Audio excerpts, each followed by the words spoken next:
Dropping that culture. Dropping that culture. Dropping that culture. Dropping that culture. Dropping that culture. Dropping that culture. Dropping that culture. Dropping that culture. Dropping that culture. Dropping that culture.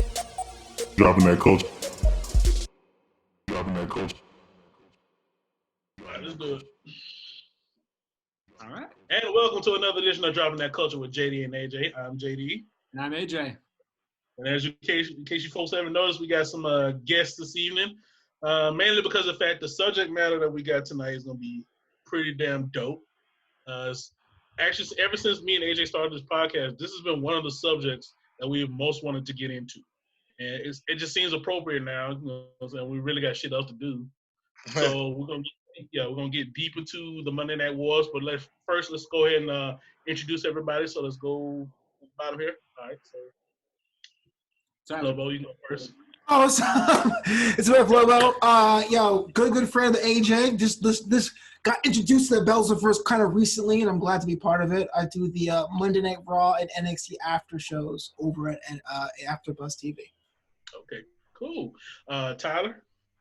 Yo, Tyler Flemming out of LA. Been knowing JD and AJ for a while from the cigar shop. Been watching WWF, WWE, all of that since the 80s. That's what's up. And Laren. What's up? My name is Laren. Known JD for about 2 years now at this point. Since I've been with we are cast members of TMI Hollywood, the greatest show ever in the history of anything possible, imaginable. What else? Oh God, wrestling. Don't get me started. I'm the mark of all marks. And I know marks aren't supposed to call themselves marks, but whatever. I'm a mark. We're all proud marks. So anyway, yeah, let's do this. All right, cool. Let's do this. All right, so let's go ahead and jump into our segments. Now, the first segment that we have on the show is 7 Degrees of Eddie Murphy. I've actually done this with Tyler at the cigar shop, and AJ has been witness to it too. So what I like to do is basically I do a game where it's pretty much a variation of 6 Degrees of Kevin Bacon, but I just do it with Eddie Murphy. And I can connect any major American film star off the top of my head, you know what I'm saying? Like freaking no looking it up. If I have to look it up, I will acknowledge it, but I'm trying to do it off of sheer memory. So AJ has 3 names for me tonight. So what's the first one? Start easy. Paul Giamatti. Actually, it's super easy. Okay. All right, so Paul Giamatti. Oh, yeah, super easy. Paul Giamatti was in The Amazing Spider-Man 2 with Jamie Foxx. Jamie Foxx was in Dreamgirls with Eddie Murphy. Uh-huh. Thank you. Yeah, he was the fucking rhino. He was a bullshit rhino, but he was the rhino. I am the rhino. Yeah, he was the rhino, yeah. All right, so that's 1. 2, AJ. Uma Thurman. Mm. Oh, No, super easy. Okay. All right. Yeah, I'll go this route. Cool. All right.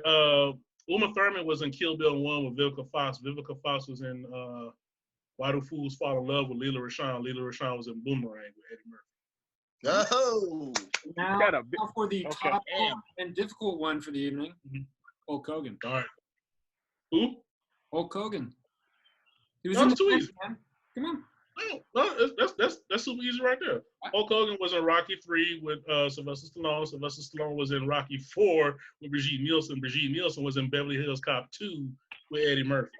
You know I wasn't going to pull out Mandy Moore for a first. Reaching.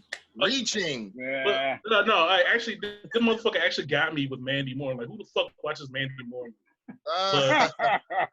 Hey, A Walk to Remember was a great movie. It was a great movie. That's the only movie I knew she was in. Yeah, that's it. That's it. It, right? Who the fuck watches A Walk to Remember? Nobody. I agree. Exactly. Yeah. So, Guys that are on dates. It took me a while. Oh yeah, and the last one you got me. Who was it fucking? Was Audrey Hepburn? Yeah, he was one of them type of old shit. Hard. You got it. But I eventually got it, but I had to look it up. Yeah. All right. But that was our 3 for the night. So we got our 3 for the night. So it was Paul Giamatti, Uma Thurman, and Hulk Hogan. Yes, sir. All right, let's move on to our next segment. I think they're gonna really enjoy this one, you guys. WWBS. What will be Say that again? What would Busey say? So basically, I do an improvised rant as Gary Busey. Oh wow, that's funny. And AJ actually gives me the subject matter. So AJ, what's our subject tonight, man? Well, again, we're going to stay topical. I would love to know Gary Busey's thoughts, feelings, just his instincts regarding the Macho Man himself, Randy Savage. All right. Macho Man Randy Savage. One thing, the motherfucker stole my gimmick. I'm all about Macho Man. I am savage. I am madness. I am fucking fear incarnate, man. You don't understand the madness that goes into my goddamn mind. Do you know anybody else that knows 7 different ways to take over the world? I don't. Just me. Do you know anybody else that beats fucking women on a daily basis and then goes back, gives them a fucking candy bar or some bullshit like that, and they still love me anyway? Just me. Just me, man. Anyway, motherfucker actually stole my clothes too, man. I used to wear robes. They were fucking nuts, bro. Motherfucker, they were long and freaking they had like feather boas. I used to wear that shit around set, man. But apparently I was a distraction. It was some bullshit. I actually wore it to the set of Lethal Weapon. Mel Gibson love. Fucking dope, man. Tiger Blood. How was that? Disturbing than usual. I honestly never put those two together. They are the same person. Yeah. I was concerned for a bit too. Yeah. Cream of the crop. Yeah. You know, it's funny. That's actually very wrestling related too. Because I don't know if you guys remember on the WWE Network when it first started, they had Legends House. Yeah. And Gary Busey was a guest on the very first season of Legends House. He sure the fuck was. He was ranting and who was it? Was like it was Gene Okerlund and all these old legends. And they were like, "What the fuck are you talking about, bro?" Like, and considering the shit they listen to, they're like, "What the fuck are you talking about?" It was some off the wall shit. Yeah. I forgot about that. Yeah, Gary Busey was. Remember that? Yeah, I do now. I was concerned for a minute that we were going to find out they're actually the same person. Not that he No, he's not. He ripped out. He ripped out Busey, man. Yeah. Gary Busey coming off the top rope of the house with the elbow. That's right. I have no problem seeing that. Okay. All this time, I thought Jake Busey was his brother. That's his son, right? Oh, that's his son. Yeah. I thought it was his younger brother. I was like, somebody had to correct me. I was like, he looks that age? I don't know. Somebody let Gary hit that. I was doing a stand-up show, and they were like, I did a bit about Gary Busey, and I made a joke, and it fell flat, of course, because I referenced him being his brother, and motherfuckers was like, "Nah, son, that's his son, bro." You ain't seen Shasta McNasty? I mean, Jake was on that one. Yeah, that's right. I embarrassed the shit out of myself on stage. Wow. Yeah, man, UPN. Dude, I ain't heard that name in so fucking long. Shasta McNasty, bro. That's the shit right there. It's like saying, like, I'm watching the episode of Herman's Head. Yeah, Herman. Fox, I remember that. Yeah. Before Inside Out, there was Herman's Head. Yeah, Herman's Head. La Femme Nikita. Remember that show? It used to come on after Raw. This was talking about USA Pacific Blue. Yep. That USA, man. The USA shows. What's the other shit? What's the other shit? Silk Stockings. Silk Stockings. Silk Stockings on one. Royal Pains. Yeah. Softcore porn. Dun, dun, dun, dun. Yeah. We're all showing our age right now. Oh, yeah. I was like, we old as hell. Yeah. I want all you motherfuckers to know we are showing our age right now. This is me and my boys' podcast. Like, I give a fuck. Facts. All right. We'll get one more segment, then we'll get into it. This last one is actually a new one. Like I said, I told Tyler about it. I don't think I told Laren or Flobo about it. But we got a new segment on the show. AJ is really for this. Last week, we did a show full on about James Bond. And during that show, I kept mentioning Roger Moore, late Roger Moore, did the fucking commentary for his Bond movies on the DVD set. He was drunk as shit. I always found that impression to be just that voice is so fucking funny. But It's not so much a commentary, whereas this is one side of the conversations. I cannot talk to you, and you cannot talk to me. So do as I am doing right now. Sit back, kick off your shoes, and have a glass of wine. So I'm gonna do that, but add a little flavor to it. So we're introducing a new segment right now, ladies and gentlemen. Roger reads rap. So Roger Moore is gonna be reading the lyrics of a rap song. Oh dang! God. All right, let me get into it. I hope there's a DMX song somewhere in there. Here we go. Good evening, I am Sir Roger Moore. For tonight's selection, I will be sipping from the rap genre, as it were. I usually read sonnets about Shakespeare, but I decided to change it up for the children. So tonight's selection will be getting into a classic of the genre, Baby Got Back by Sir Mix-a-Lot. Verse 1. I like big butts and I cannot lie. You other brothers can't deny. But when a girl walks in with an itty bitty waist and a round thing in your face, you get sprung. Wanna pull up tough cause you notice the butt is stuffed.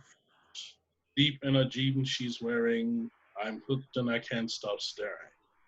Oh baby, I want to get with you cause your pants don't fit you. My homeboys tried to warn me, but that butt you got me so. Ooh, rumple, smooth skin. You say you want to get in my bins.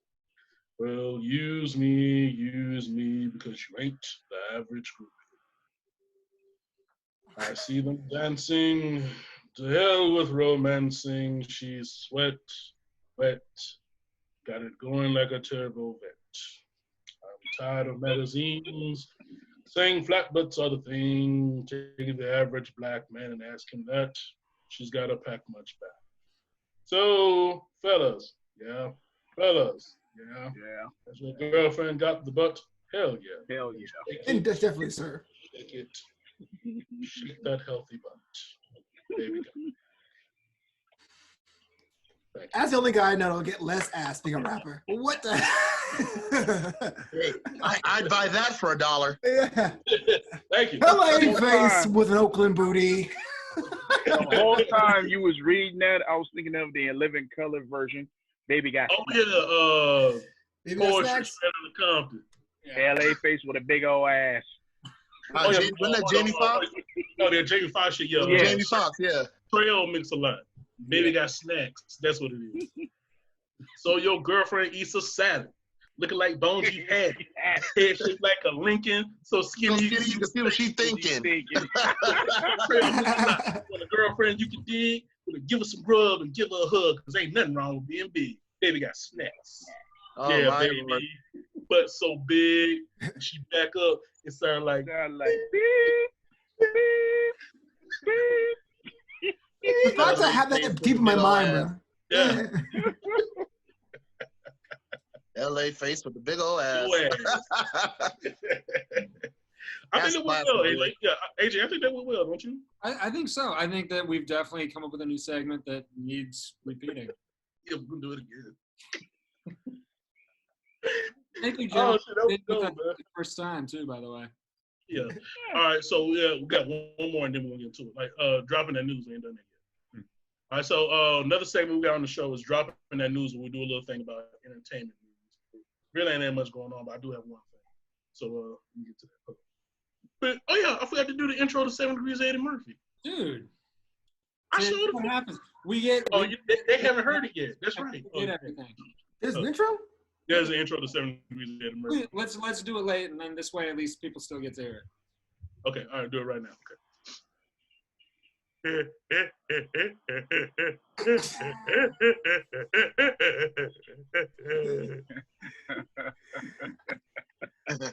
That's usually the intro for 7 Degrees of Eddie Murphy. Yeah, I thought you were going to play something, but that works. No. No, Eddie we do Murphy everything laugh, live, dude. man. Do the Eddie Murphy layout to the tone of the Beverly Hills Cop thing. I thought the intro was gonna be you getting in the car and picking up a transvestite. Sorry. I was just taking her home, officer. I thought, right? Mason Murphy's like, Dad, where are you? I thought that was the intro. Hey, isn't our theater by that shit though? It's on Santa Monica Boulevard. Yeah, I think so. That's where it was, on Santa Monica Boulevard, where he picked up. Eddie knew what he was doing. Well, near West Hollywood, bro. You know. Well, since you guys are theaters over there, you can reenact anytime you want. Actually, funny enough, it wouldn't be a problem because there's still a lot of transvestites around them. Yes, indeed. Yeah. People locked in. They gotta eat. And the word might be worse. In the words of the Tracy than it was before. Character, freaky dickies need love too. Freaky dickies need love too. Right? That's true, man. I forget, some comedian said that's his biggest fear is like getting Corey Holcomb said like that's his biggest fear, getting proposition by a swole sissy. Oh shit. Wowzers. And then he'll be like in Atlanta or somewhere like that, and then all of a sudden some big ass dude come up with that ass dude.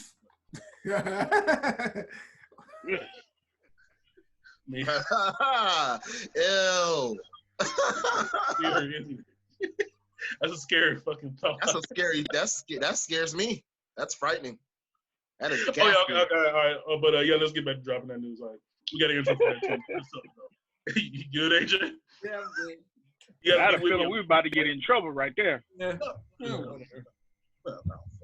As much as we want to run with that, boy, we just get in serious trouble. But let's get into dropping that news, though. All right, so Dropping that news. Thank you. The only real big thing in terms of like entertainment news that I saw today, I think I posted on Belserverse too. Apparently, the Academy is not just they're looking at movies that weren't released theatrically now for the Academy Awards because all the shit is going on with COVID-19. Nobody's going to the theater, so they're going other routes now to get some shit for the Academy Awards. Only other piece. Go ahead. I'm sorry. No. That's pretty much all I got. So I'd say the only other piece of production news that's out there right now. So obviously all the guilds, everyone's getting together with the producers, talking with the studios. They're working on essentially what's going to be the new way of production, right? So in the past, you might have an eight episode season you're going to do. You might have to shoot in 5 countries, all that stuff. They're basically saying those days are in the past. Even stuff down to something as simple as craft services. At least for the foreseeable future, they're not going to be having open crafty. It's going to be boxed lunches. Everything's prepackaged, that sort of a thing. Try to kind of up the safety aspect for people, as well as, as they roll out antibody testing, they're going to be doing antibody testing for the crew, and it's still a mess. Everything we're seeing looks like production probably won't resume till September, so everybody's going to keep waiting. So from the looks of it, everybody's pretty much just adjusting to the new normal. Yeah. So, Well, I agree it's bullshit, but whatever. Well, it's I ain't doing Marvel movies right now, so it ain't. I mean, I wish. It's a good time. That would be more of a concern for me. Yeah. Right. And also I think the only thing is they're going to be doing a new documentary on The Mandalorian that's coming out on the 4th. Yeah, I saw that.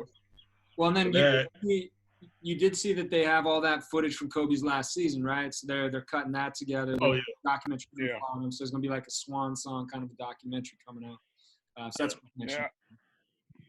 well needed. And I'm sure there'll be a Surviving R. Kelly 3. I'm sure that's coming. Oh, good Lord. I know they're doing more of those. Lord. They should do Surviving Gary Busey. Oh! I'd buy that for $1.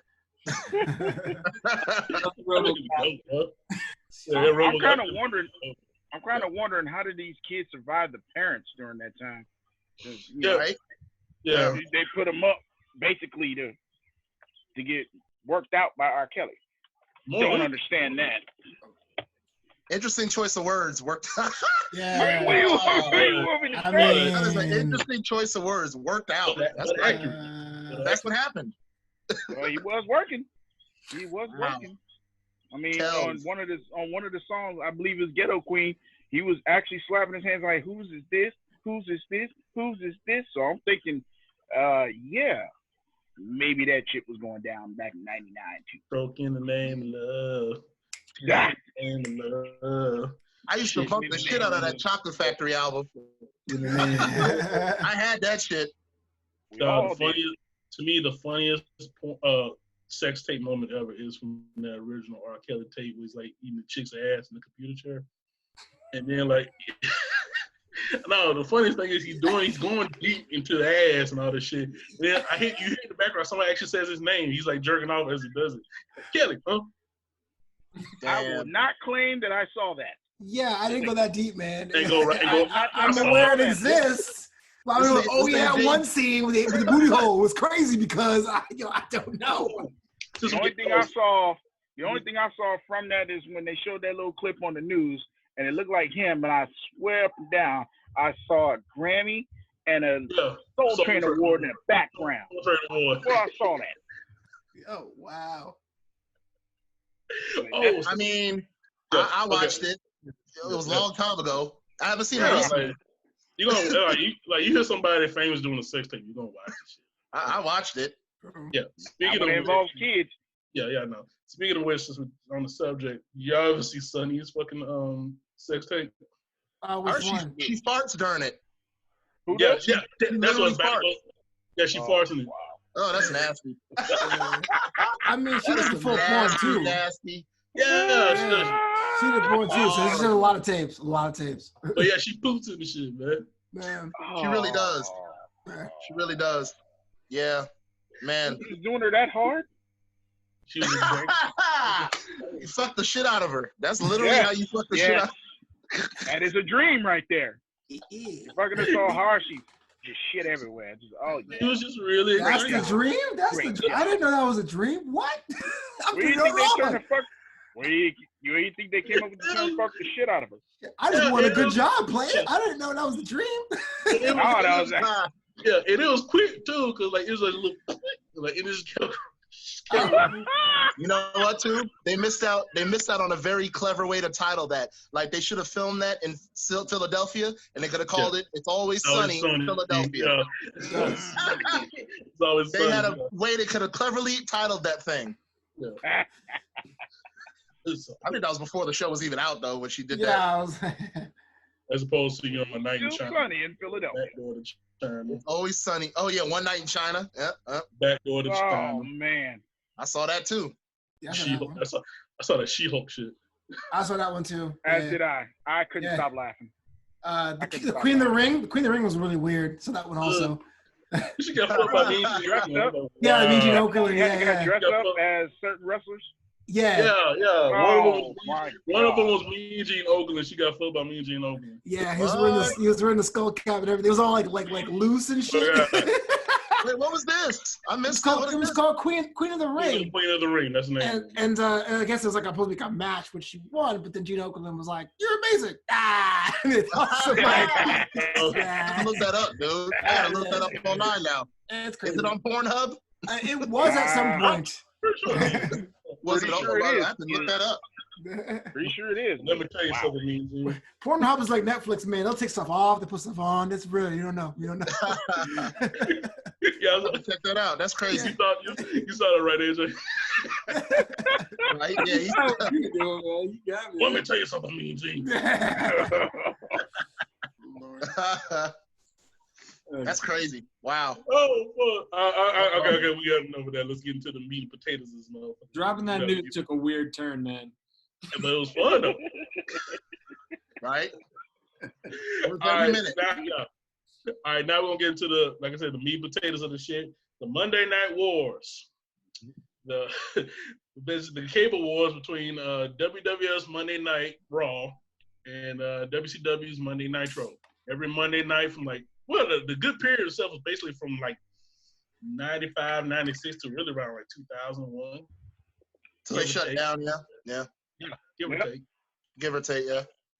Now, as far as first thing we're going to discuss is the debuts of both shows. Now, I remember where I was when both shows debuted. Monday Night Raw debuted on USA Network July 11, 1993 as a replacement for primetime wrestling. It was different for its time because of the fact that most of those wrestling shows back in the day were taped and in studios and shit, whereas Raw was shot live and also had a live audience and all that good stuff. And also it originated from the ballroom at the Manhattan Center in New York. And that was kind of like its like base of command for a little while. Yeah. I think like the better part of a year or 2 years or something like that. Yeah, it's always from the Manhattan Center. At least 2 years. At least 2 years, yeah. And like I said, like it was different. It was like it became the new flagship show. The flagship show for the WWF before Monday Night Raw was Saturday Night's Main Event. And that was like sporadic. You know what I'm saying? So is whatever. Now, as far as Nitro goes, the first Nitro was broadcast from the Mall of America in Minneapolis, Minnesota on September 4th, 1995. Now, it was actually a 1 hour broadcast. It had matches like Brian Pillman versus Jushin Thunder Liger, Flair versus Sting, and the main event was Hogan versus Big Bubba Rogers, Big Boss Man. Now, on the first show of Nitro, I remember exactly where I was when both shows did. Monday Night Raw was at my house. I was like in the 3rd grade. Like, I was really excited about it. I remember seeing like Macho Man and other dude, Rob Bartlett, and Vince, of course. Back when Vince was mainly known as just the commentator. That's all I ever knew him as a kid. What a maneuver! What a maneuver. That's all he said. Oh, I meant from there. What a maneuver! He always had to like a little shtick or whatever, like welcome to whatever. Or like it would start like the city, the venue, and then like the actual event. Welcome to the Grand Ballroom Manhattan Center. Welcome to New York City, and welcome to Monday Night Raw. Hello again, everybody. I'm Vince McMahon. With me as always is Macho Man Randy Savage and Rob Bartlett or whoever the fuck they would have on there. And tonight in singles competition, they have like what's some old teams? High Energy versus Damn, right? That was Coco. Yeah, that was Coco Beware and Owen, right? Yeah. High Energy versus the Natural Disasters, some shit like that, or Max Moon versus Tia Hopper. Wow, that's not a match I want to see at all. An astronaut versus a plumber live on Monday nights. It gets better. It gets better. In a submission match, Duke the Dumpster Drosy. He's my guy. Dark the Clown. Nah, man, you can't be trashing on. The guy is so strong, had a day job, and still wrestling on weekends and Mondays. Come on. Right. He was a garbage man, had a second job. I relate to that. Hey, so did the plumber. Oh, yeah. So, and also in the last man standing match, Mantar versus was another bad one. I can't defend Mantar. Nope. Who's the rock and roll dude? Rockabilly? Oh, Man Mountain Rock. Man Mountain Rock. Man Mountain Rock. That's Mantar versus Man Mountain Rock. Man Mountain Rock was just like fucking grunge rocker gimmick. Rad Rafford. Yeah. Rad Rafford up in that motherfucker. Oh my god. This is so fucking. Or something like, what was it like? Oh god, what was his name? The hockey player, the Goon. Remember the Goon? Yeah. Yeah. Goon versus Sniper. Yeah. AJ, you remember a lot of this stuff or whatever. Like, you know what I'm saying? They had the shitty gimmicks. What's the Gator dude?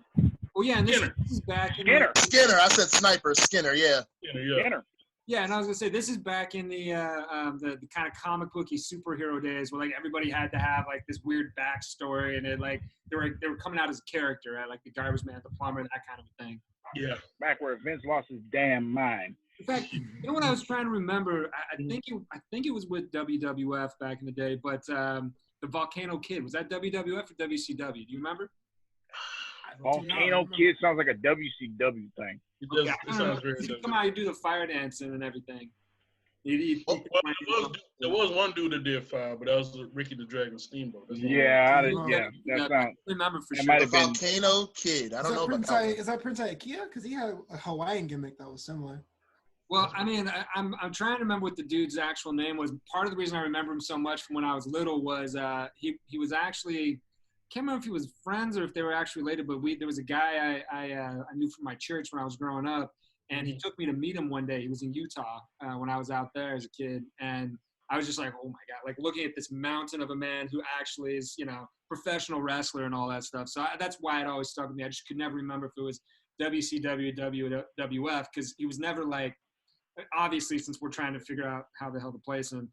Okay. All right, so there actually was a Volcano Kid. Yeah. Hector Garza. Was that WCW or WWF? I'm looking up his shit Oh, right Hector now. Garza. Yeah, he was with WCW. Yeah. Hector Garza's a legend for sure. Hector Garza. Hector Garza. Yeah. Hector Garza and Volcano Kid. What the hell were they thinking? Like he's Angel Garza's dad and like Humberto Carrillo's uncle, I think. Oh, that's right. That dude was a legend in Mexico. What the hell were they thinking? Yeah, that's what it was. Listen. That's exactly what it was. Yeah. And he was in both of them. He was in WWE and WCW, but with short stints. Yeah, because I couldn't remember. Like I said, I was like maybe 8 years old when I met him, and I was just like, Hey, check this out. A lot of wrestlers have said in shoot interviews, I think Undertaker, the one he just did with Stone Cold, he said one of the worst things you could do was tell Vince McMahon that you had a 9-to-5 job before he would sign you, because that would be your gimmick. That was one of the worst things you could do was tell Vince you were a plumber at one time, because that was going to be your gimmick. Or I think Taker told him that he sung in the shower. That's what it was. So he thought he was gonna be Shower Man or something. He thought he was gonna be. He thought he was gonna be the thing that came out of the egg. He thought he was gonna be the gobbledygook. Oh yeah, the Eggman. Yeah. That's what he thought he was gonna be. The Eggman. Eggman, right? Oh, no, because they had that giant egg. It was stupid. The Survivor Series giant egg. Then they kept gobbledygooker thing. Yeah, it was a gobbledygooker. But they kept yeah. for months and months and months, like what's gonna be in this egg, whatever. And then he thought it was gonna be him. But come to find out, it was actually the gobbledygook. We thought this was genius in the 80s. Yeah. Vince did. It worked. I don't know, but listen, you got to, as stupid as that was, you got to look at the logic. The logic from a business standpoint, Vince was very smart to do that because people waited, and he knew the buy rates for that pay-per-view was going to be high. And all he had to do was say there was an egg that was going to hatch. That was very genius. Very genius. A lot of people came and watched it, but the result was trash. It's horrible. Oh, it's terrible. Yeah.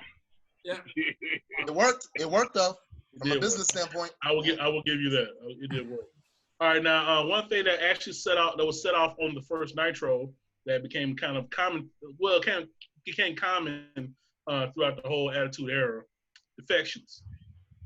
The very first defection, Lex Luger. Yeah. Lex Luger defected from the WWF to WCW, appeared on the first Nitro. He was just on like WWE a few weeks prior to showing up on Nitro and didn't really make his leaving known. So when he showed up on Monday Nitro, the first episode, it was a shock. And I lost my shit watching that. Yeah. And then the whole get down was basically that they're trying to set the tone for WCW that anything can happen on WCW. Mm-hmm.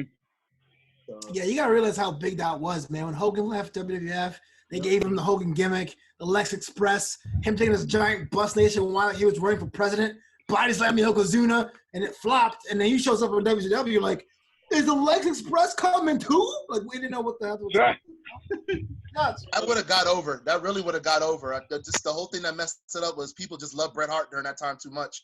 And if Bret wasn't around during that time, that Lex thing probably would have got over. But people was just riding with Bret too much, and that's why they were gonna have them be in the they were gonna have them win the Royal Rumble. And when they raised each other's hands, people were popping more for Bret, and Vince was like, "Oh shit, this ain't working." It didn't also help that Lex Luger was not Vince McMahon creation. He was already established in the NWA, pre WCW and all of that. He was already established.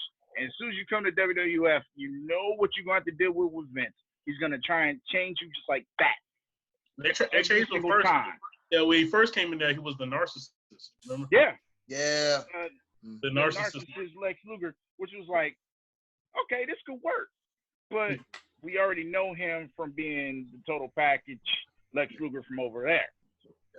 That's right. His manager was what's his name? The guy that passed. I can't think of his name right now. Harley Race? No, the commentator, the most famous. He just passed away not too long ago. Bobby Heenan. Bobby Heenan. Yeah, I don't know why I can't think of his name. He was his manager. Oh, that's right. Like the mouth for the narcissist. Yeah. Yeah, he showed it for me. Yeah. But yeah, that, like I said, they set the tone for all the defections, like all the old golden age WCW, people started migrating to WCW for, less time and better contracts. Mm-hmm. We should go over what Billionaire Ted was paying folks. Billionaire Ted was paying some. Money. Yes, sir. Yeah. Dude, let me double check, but I wrote it down. So Hulk Hogan, in addition to it was a 2-picture deal he offered him. It was $2 million plus $20K a month to be seen wearing his NWO gear. And then they had Berlin, which this is a huge mistake. Berlin was getting $395 a year. That's $395,000. Tank Abbott was $650K. And everybody just laughed just now. What the Tank Abbott with a heart punch. Disco Inferno for $300. Well, he worked every week. Disco actually worked every week. I'm not saying it's inflated, but at least you can say I see him in the ring. But Tank Abbott had a heart punch, and he danced with 3 count. That was it. But is that worse than the Poke of Doom? No, nothing worse than that. No. We're getting to that. Don't. We're getting to that. But this is the Cain Velasquez of his time, man. Tank Abbott, MMA fighter, got paid that much money. What? Yikes! Yeah. Honestly, I know we're getting ahead a little bit, but that right there is one of the biggest problems that WCW had. They were bleeding cash, man. Yeah. Oh, yeah. We're going to get into that full on. Really, trust me. All right. But since you brought up the whole thing about pay and people defecting because of that, that brings me to my next incident, the curtain call. Yeah. Scott Hall and Kevin Nash leaving WWF for brighter shores, supposedly, on WCW. Now, the first one to leave of the two was Scott. And Scott's deal was apparently around because if you ever saw the documentary, I think it's Legends in Wrestling, when they did a whole thing about the NWO, apparently there was a term back in the day called Sting money, where it's like $750,000. There were very few people that made more than Sting in the wrestling business. And then Kevin Nash asked Scott Hall what your deal is, and Scott Hall was like, over Sting money. Really? For how many days? It was I think it's 120 days as opposed to the 300-day schedule that they had with the WWE. And keep in mind, Scott Hall had something special in his contract, the Favored Nations clause, which you're familiar with that, AJ. The Favored Nations clause states that if you bring me in for a certain amount of money, anybody that you bring in after me, and they end up making more money than me, you have to bump me up to that person's salary. So he immediately went after Kevin Nash because he was also dissatisfied. And Kevin Nash was a former world champion. Scott Hall was just a former IC champion. It was like, dude, you come, they got to pay me more because I got the Favored Nation. So let's go. You know what I'm saying? Now, they both apparently went to Vince and said, hey, man, we don't want to leave because we know it's shit down there. And we both been down there before because Scott Hall was down there as the Diamond Stud. And fucking Kevin Nash was Oz and Vinny Vegas and all these horrible fucking gimmicks. Oz is the stupidest shit ever, man. It really Gary Busey. He had a Gary Busey gimmick. Yeah, more or less. Yeah, he had the giant roll. Stupid shit. Yeah. Yeah, the stupid fucking fake ass shit as Oz. It made no fucking sense. But yeah, he's they both hey, fucking just match it and we'll stay. And Vince was like, I can't do it. I ain't got the money. I ain't got Ted Turner's money. So they both left. Now, their last actual event for WWE was on May 19, 1996, the last match before leaving. They had a match in Madison Square Garden, which at the time was the biggest Madison Square Garden gate that they had ever had. And both of them were actually, they were in their roles. The only person from the clique that was not there was Sean Waltman, who was apparently in drug rehab at the time. Yeah. Big surprise. Yeah. So at the time, and that was a house show, right? That was a house show. Yeah. Mm-hmm. Yeah. That last one was a house show. Yeah. Yeah. And at the time, Shawn Michaels and Scott Hall were both baby faces. They were both good guys. Yeah. And Kevin Nash and Hunter Hearst Helms and Triple H were both bad guys, and they all had a match. All had their matches prior to that. And in the last match, they decided, you know what? Fuck it, I just want to say goodbye to my friends. Yeah. So they broke what was known as kayfabe, which is basically the whole little term for keeping the business of the wrestling business private, not staying public. in character. Yeah. staying in character at all times. They broke that shit because they were all friends. You know what I'm saying? So they went to the ring, had a big hug and kiss, and then fucking, raising their arms together because this is the last time they probably would be together. And that, did the click shit, you know what I'm saying, all that stuff. And then got on the four corners of the ring and, did it, saluting the fans and all that shit. Now, Vince McMahon is the one that actually approved this shit, but once they got back, he didn't smarten the rest of the crew up, and they were pissed, livid. According to Jim Cornette, everybody wanted to stretch them. Everybody was throwing their bags down the hallway. Everybody was mad, yeah. Because they exposed the business. Yeah. And they're not supposed to do that. And it really pissed a lot of people off. However, in the aftermath of that is that, people started infusing more reality-based shit into wrestling because of the fact they, say, fuck this shit, we're friends. We're not characters, we're real people. And Vince McMahon at the time, he said he hated the shit at the time, but since he said he learned from it and he adapted it, and that would go on to be used. Breaking that fourth wall will be used to the fucking nth degree in the Attitude Era. It's coming up here, man. Yeah, good. And the shitty thing about it, man, the only person, I'm sure you're probably gonna get to this, the only person who suffered out of all that was Hunter. Yep. Because Shawn was the champion. Yep. Hall and Nash were leaving, so they had to put the heat. They had to put the heat on Hunter. And remember, he was supposed to win the King of the Ring that year.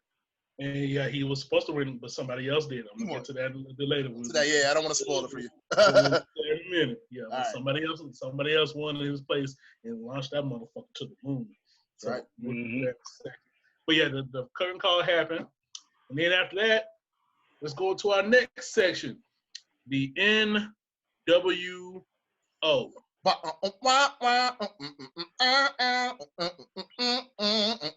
The porno music. Cue the porno music.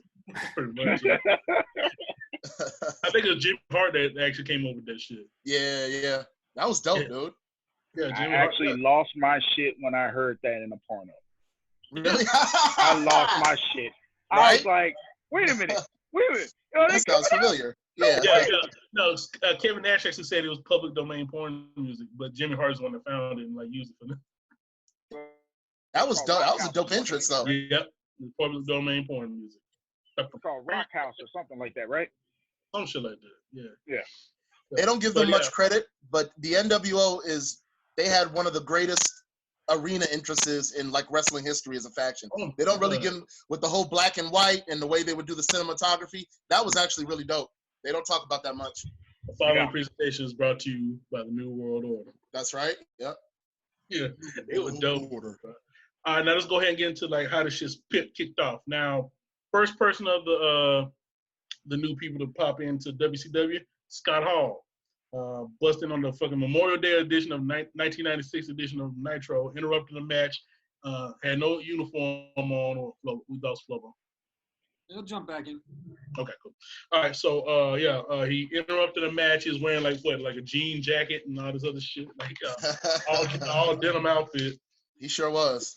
Yeah, and then but still had all the characteristics of Razor Ramon in terms of the look and the whole toothpick. Which was the whole that was the whole plan, yeah. Exactly. And then he went up there, hey, yo, you know who I am. What you don't know why I'm here.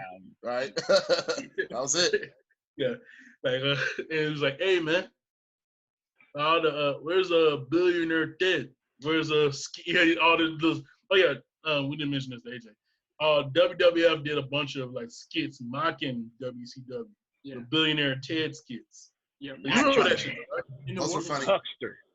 Yeah, the Huckster. The Nacho Man. The Nacho Man. Was it Scheme Gene? Yeah, I was about to say Scheme Gene. Yeah. But yeah, I was like, hey man, for all where's that Sting? Where's that Ken doll wannabe? Hey man, you wanna go to war? You want a war? I'm gonna get one. And just left out of there. And apparently it was Larry Zbyszko's idea for him to walk through the crowd as opposed to walk through the ramp. Because you walk through the crowd, it's he looks like he's invading. You ain't supposed to be there. You ain't supposed to be there. He's like, what the hell? I love Larry Zbyszko's reaction. Well, what the hell? What's this? Yeah, I was extremely confused when I first saw Scott Hall walk in there. I'm like, wait, WWF is invading WCW now? Okay, let's go with it. Yeah, let's do this. I've been waiting forever for this. Yeah. Let's do it. Exactly. Kids like us were waiting for this shit. When was going to be the time where the WCW guys and the WWF guys were going to go head to head? It was now. Let's go. Now, 2 weeks later, his buddy that he had been alluding to for like a couple of weeks or whatever, his buddy showed up. And actually an interview with Eric Bischoff. He's like, so where's your buddy? Huh? Where's he at? Right behind him, big Kevin Nash. So they're waiting for the fool. I love this little shit where he says like, this is where the big boys play, huh? Look at the adjective. Play. It's actually not play. It's actually not adjective. He did say that though. Yeah, he's like, look at this the is where the big boys play, huh? Look at the adjective. Play. Play. Like, Kevin, good Lord. This is why they didn't give you the microphone at WWF that often. Hey, we ain't here to play.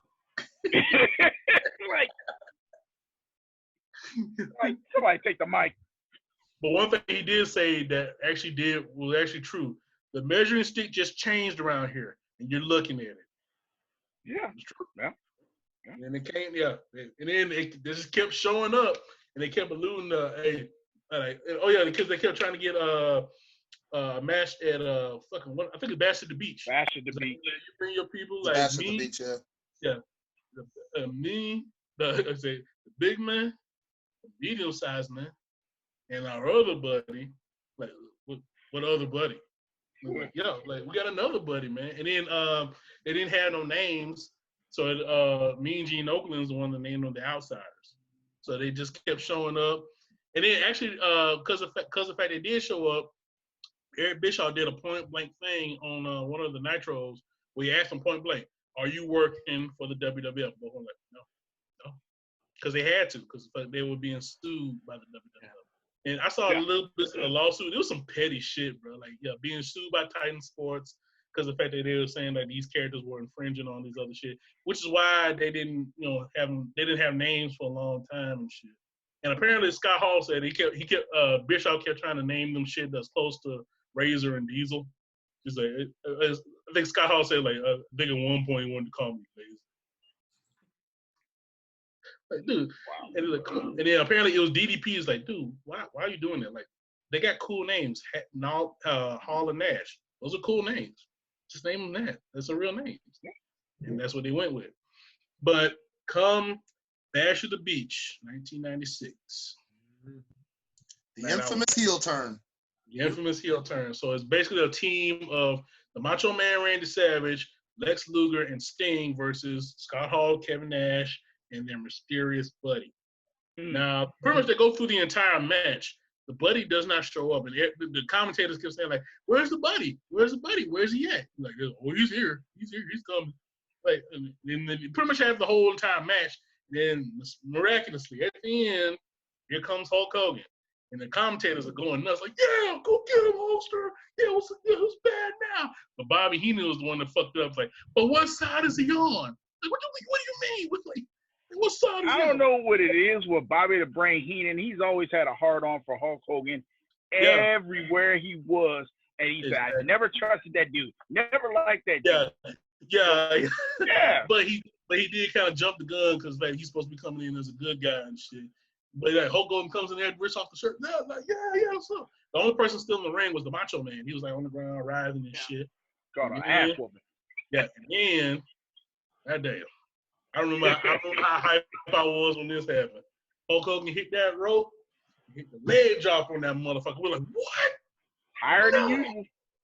Leg drop higher than usual. Hey, he did get some height on that, didn't he? I ain't never seen him jump so high.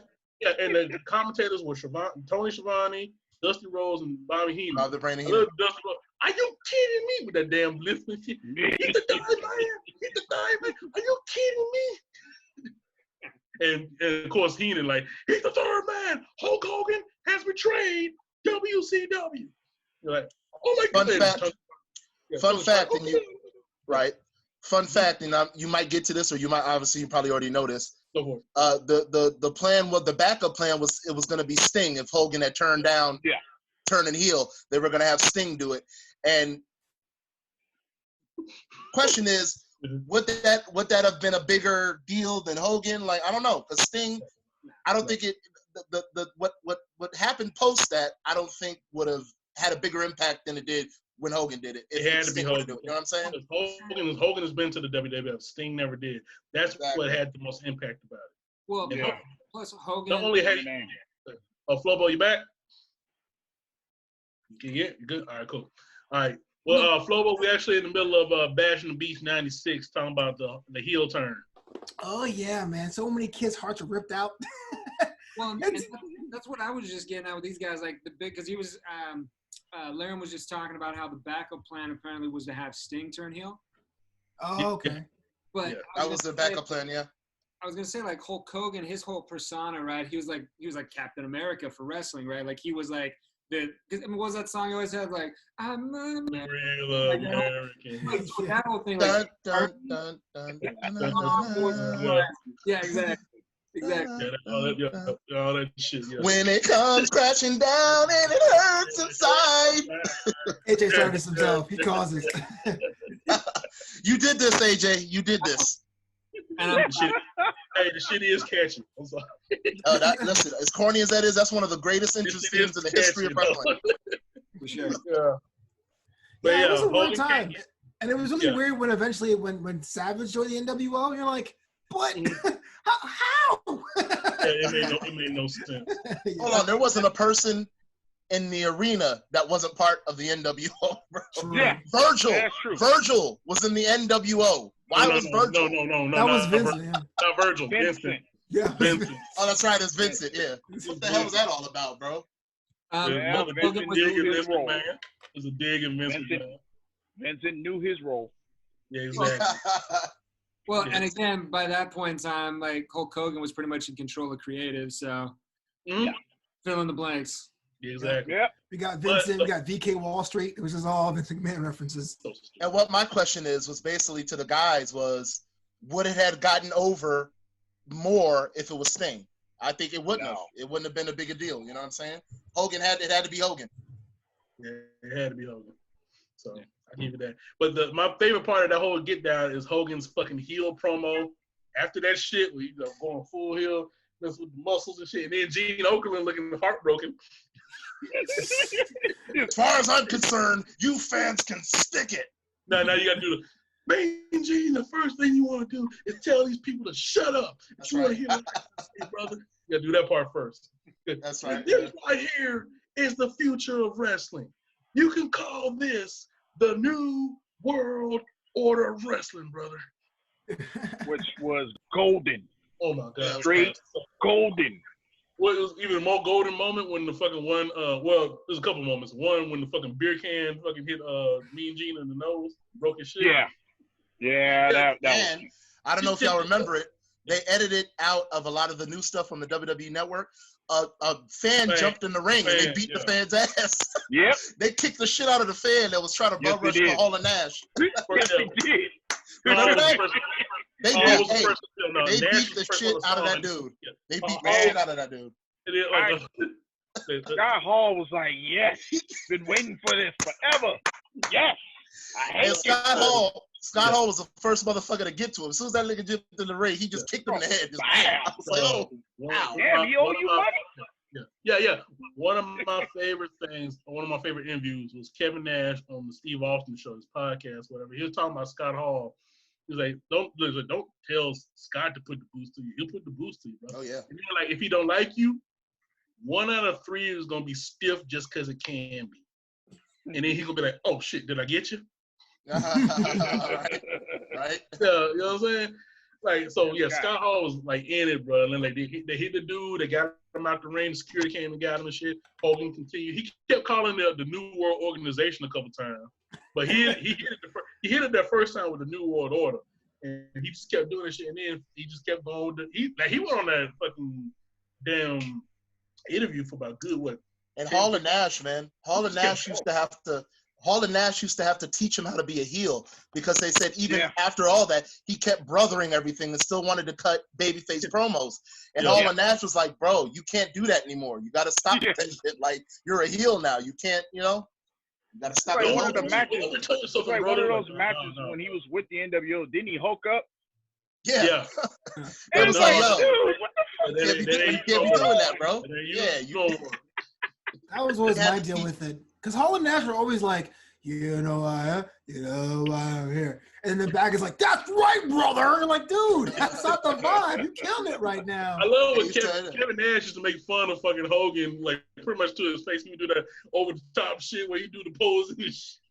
And I understand, man. I mean, that's some hard shit. Let's think about it. How long was Hulk Hogan a babyface up to that point? A very long time. 1984. Yeah, a long time, right? Without Andre. Talk about over 10 years. So it was hard for him to kick that habit. You know what I'm saying? Yeah. And that was his moneymaker, being a babyface. But going into that, like the year before that, people started booing the shit out of Hulk Hogan. It was like, tired of this. That's true. That's true. Time for something new. They gave him the John Cena. That started back in like what 93 in WWF. His last run. They was booing him then. Yeah. One of the most notable boos was when Sid eliminated him from the Royal Rumble. They actually popped for that, and that's when they were kind of like, "Oh shit!" And that was 92. Yeah, I remember that. Yeah, then they forgot that shit when Ric Flair tossed his ass over. I remember that. That's kind of when it started. When they actually popped when Hogan got eliminated. Yeah. You only take so much of the same crap over and over again. Look at John Cena. Look at John Cena. Roman Reigns. I booed that dude. I booed John Cena in 2006. How dare you? Man, how dare you? Damn, John. It is what it is. I wasn't a fan either, but like I love Kevin Nash who talks about the whole Hogan thing. He's like, cause he talked about the whole Sting possibly being the guy. He's like, yeah, Sting was supposed to be the guy, and they were like, did he want to do it? No. and Kevin, they're like, why? And Kevin Nash was like, I don't know, cause shit might work. Right. What other answer is he supposed to give? Yeah, he said, thank God Hogan had the business side to see that money training going and be like, I can still get on them. Sting was more of a loyal guy to the words WCW, the World Championship Wrestling. He was more loyal to that. He was more loyal to the fans. It's like he couldn't get that out of his mind to say, hey, I can make more money being this guy and then coming back to being face somewhere along the line. Yeah. It just, he didn't understand the dynamic because him too, he was face for so long that he didn't understand that, oh, there's another way of doing this. Yeah. Yeah. He's like, he couldn't be that bad guy that everybody wanted him to be until he turned into the Crow and never said a damn thing. True. Yeah, he never understood. Well, and even then he was a baby face, but he was like the edgy baby face. He was like the Stone Cold Steve Austin. Like, I'm a baby face, but I'm a vigilante.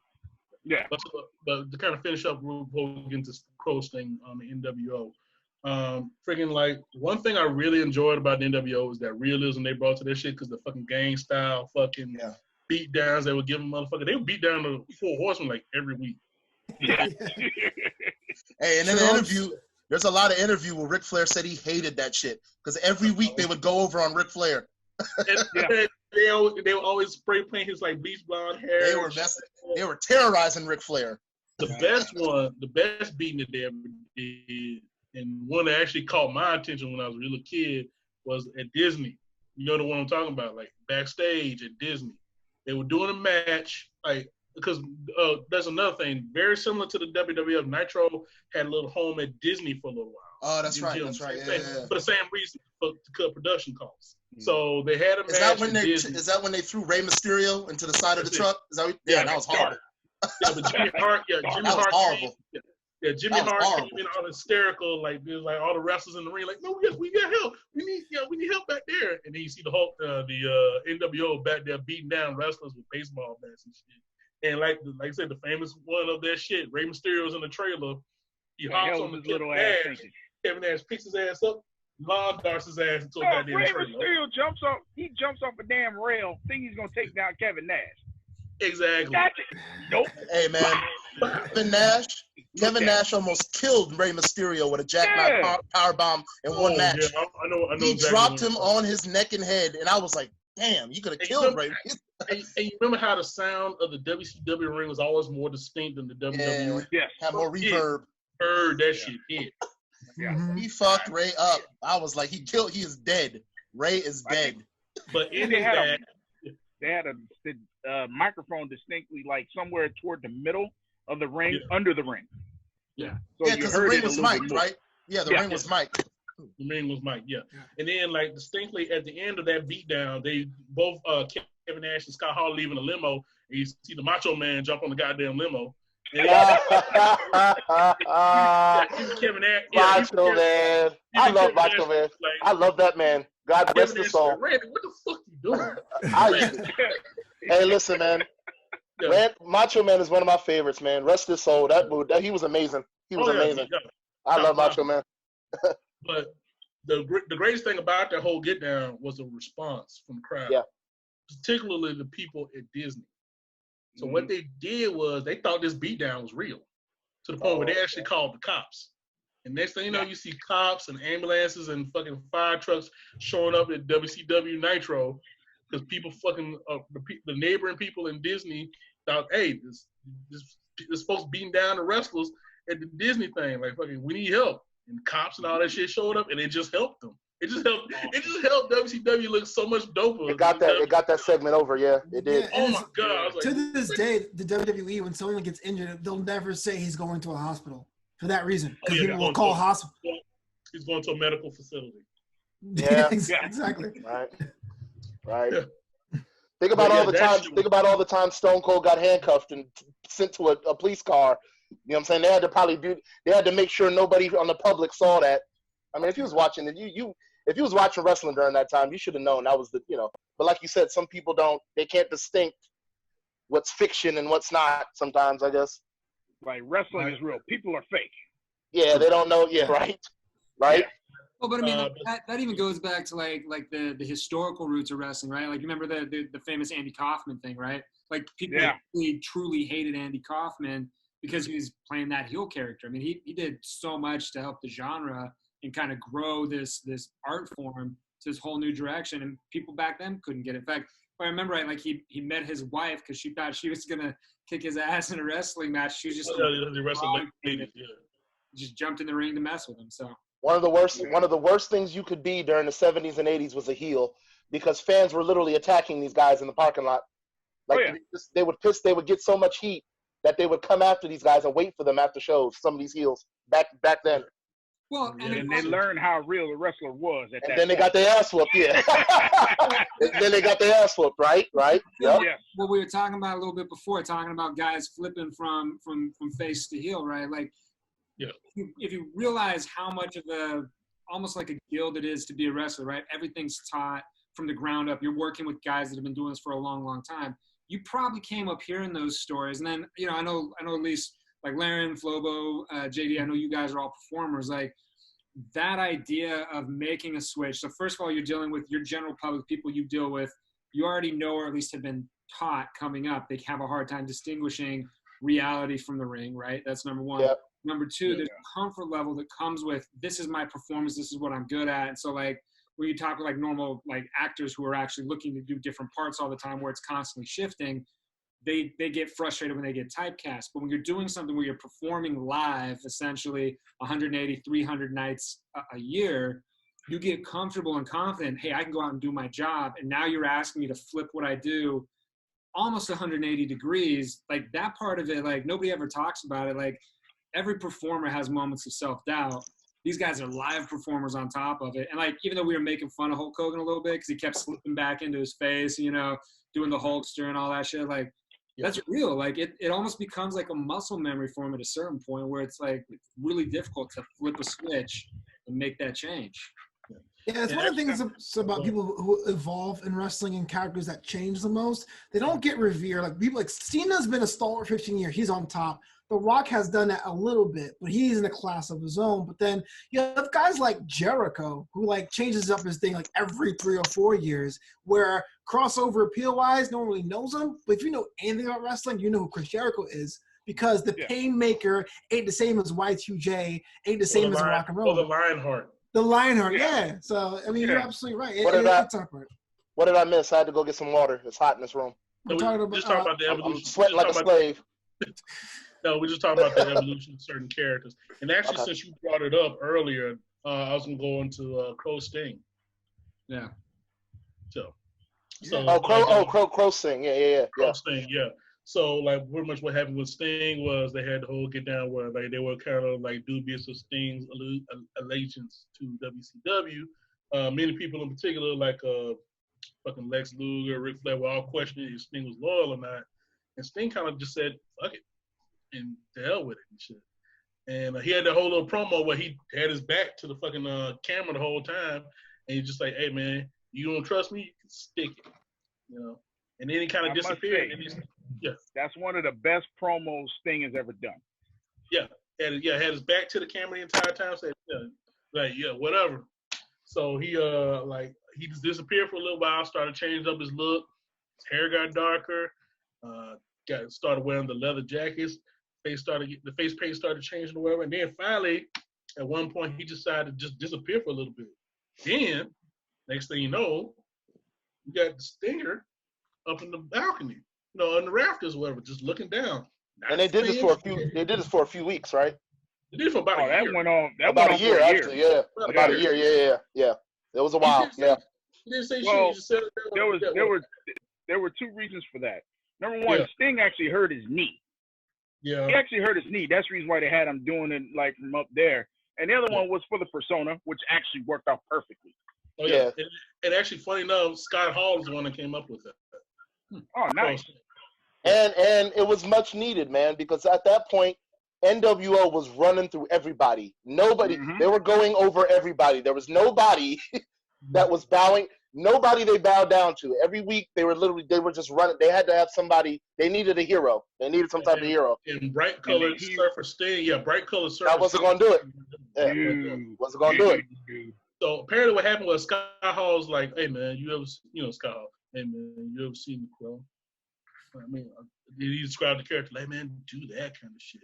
Now, I'm not saying rip off Taker, but rip off Taker. Pretty much. Why not? The whole silent, dark persona, whatever, like I said, sitting in the rafters with a leather jacket. Every once in a while, he had like a vulture on his arm or some shit like that. Yeah. And during that time, Undertaker has switched his persona to where he was the more gothic, more kind of he had the like punk rocker gothic thing going too. So it kind of worked, you know. Ministry we'll get to that one too. We'll get to that. Yeah, it's hard. I mean, punk rock it was satanic, but yeah, right. Mom, I'm cold. No, he was actually the devil. Okay. Yeah. But then the crazy shit he would start doing, he would start repelling from the fucking rafters. You know what I'm saying? Sting come down like with the fucking little shit or whatever. He would come down fast too. Yeah. And this thing started whooping up all the. Well, I remember one of the first times he did that shit, came down with the baseball bat and fucking just started whooping the shit out of the NWO. And it was just like crazy. The crowd went nuts. He had a new move, the Scorpion Death Drop. Just fucking, I used to do that shit all the time, actually. I'm one of them horrible children where it's like, hey, kids, don't try this at home. Fuck it, I did it. Oh, I did it. Y'all did it. Yeah.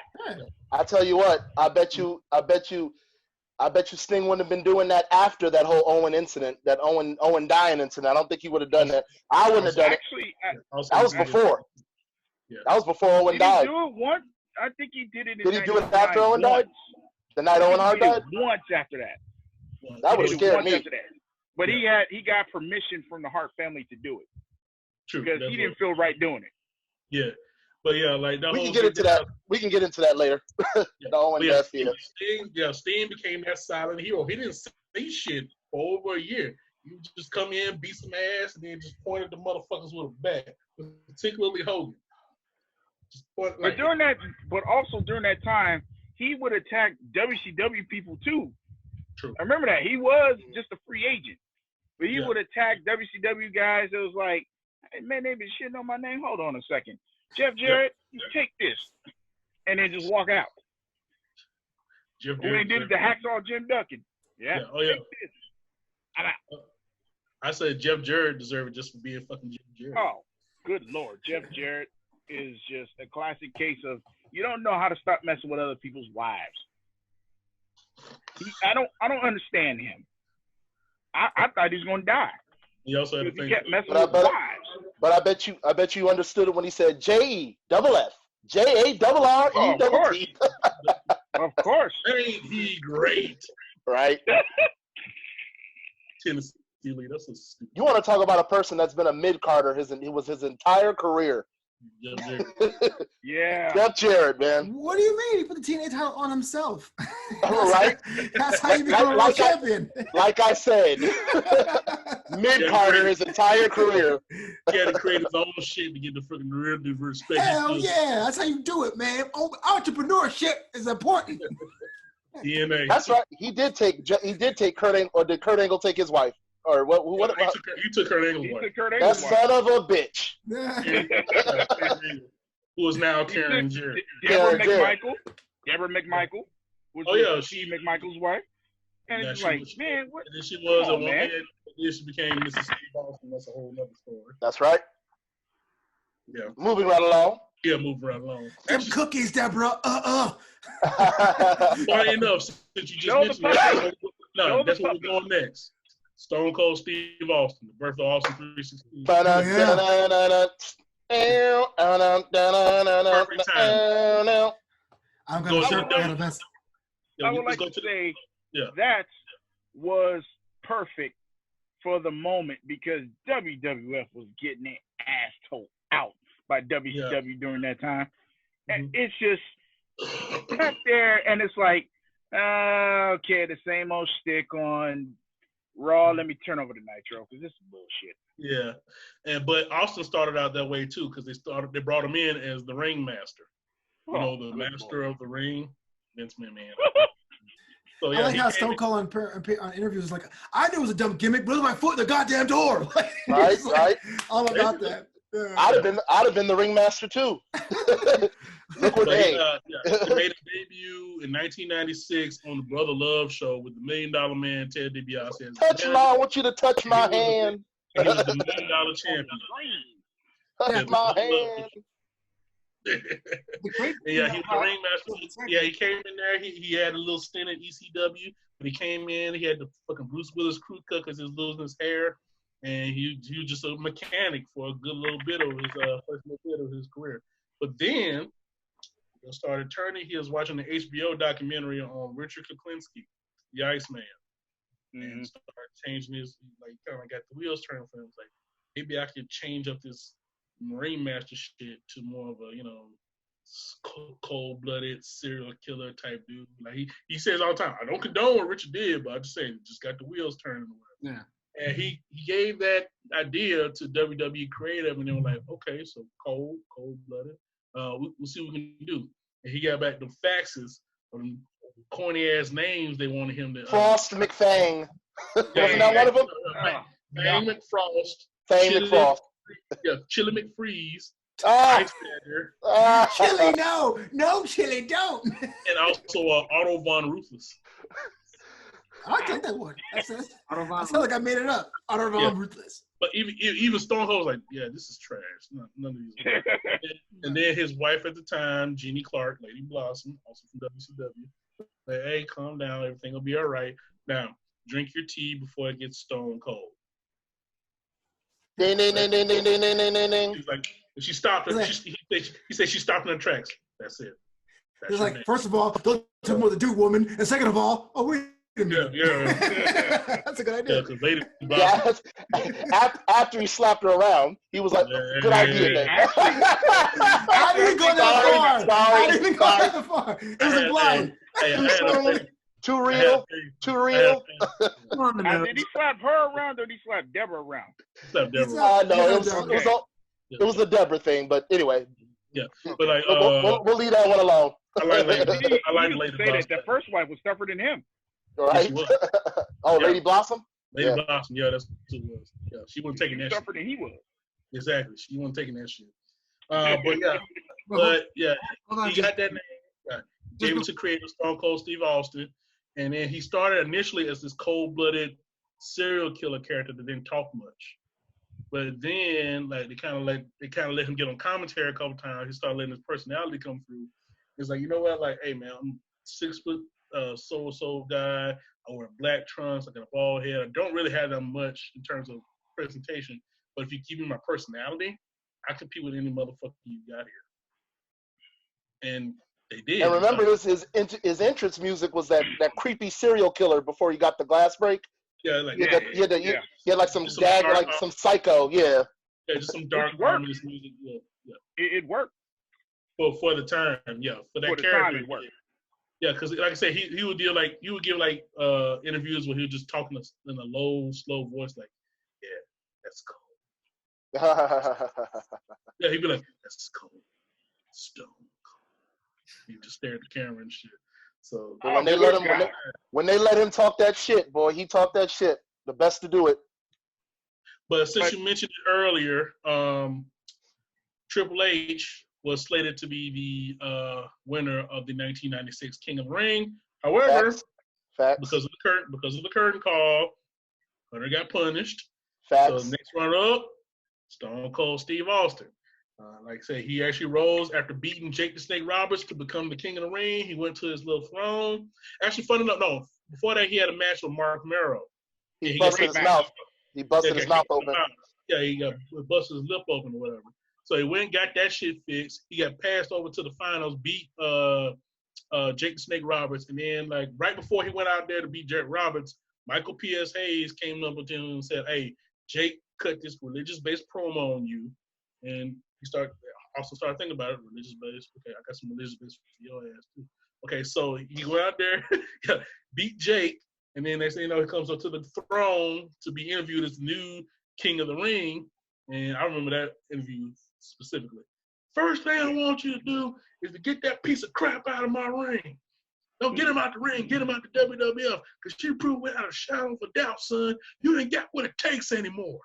You sit there and you thump your Bible and you say your prayers, and it didn't get you anywhere.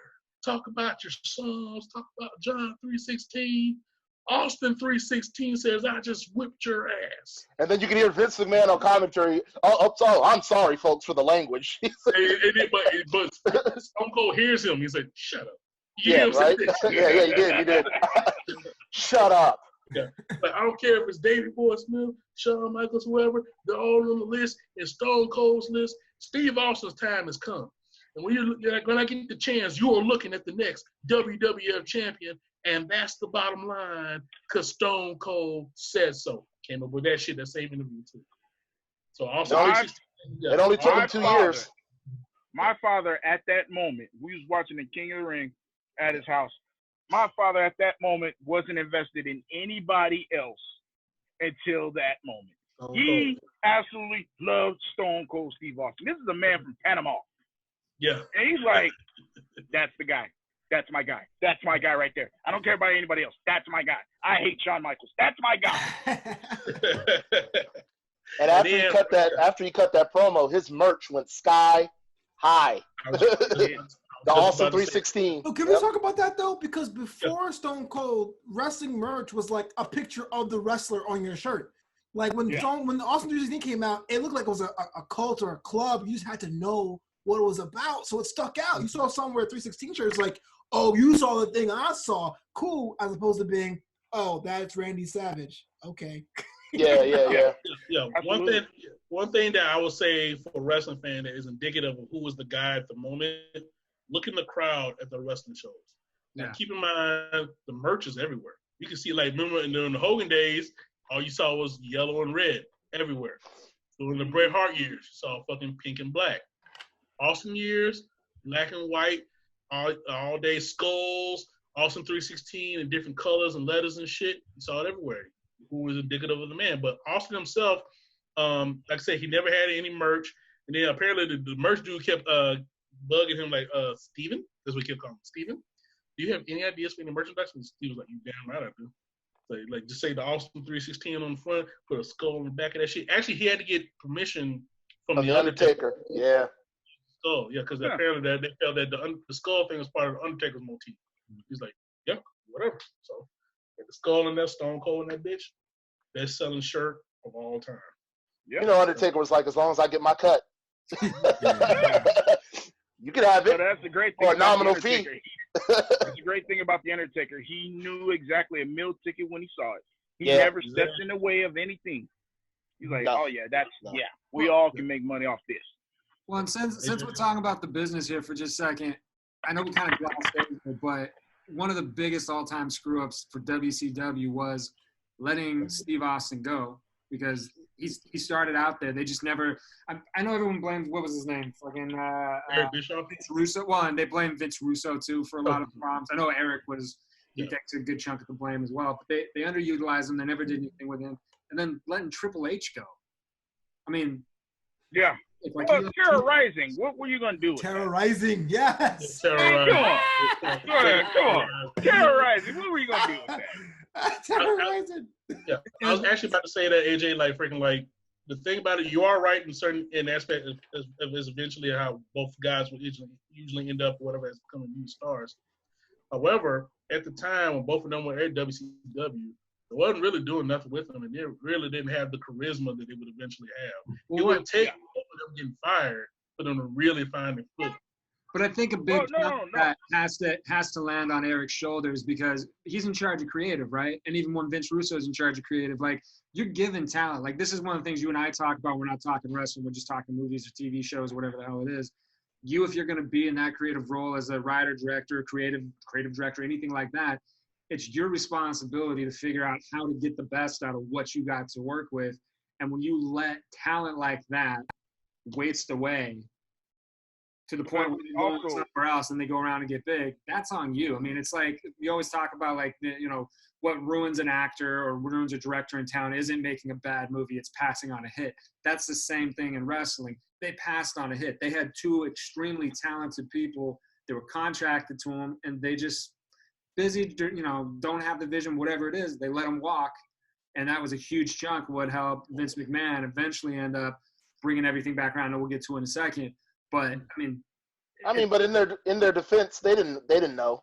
They didn't know what these guys would become. That's hindsight right there. That's hindsight. It's very much hindsight. You're absolutely right. It's just they would, believe me, if they had known at the time, they'd have pushed.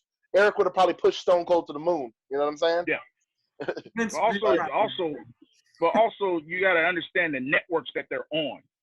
Yeah. TNT wasn't gonna do, TBS and TNT. They weren't edgy like that. They weren't trying to do anything like that. Where you got USA you got La Femme Nikita and Burn Notice and stuff like that.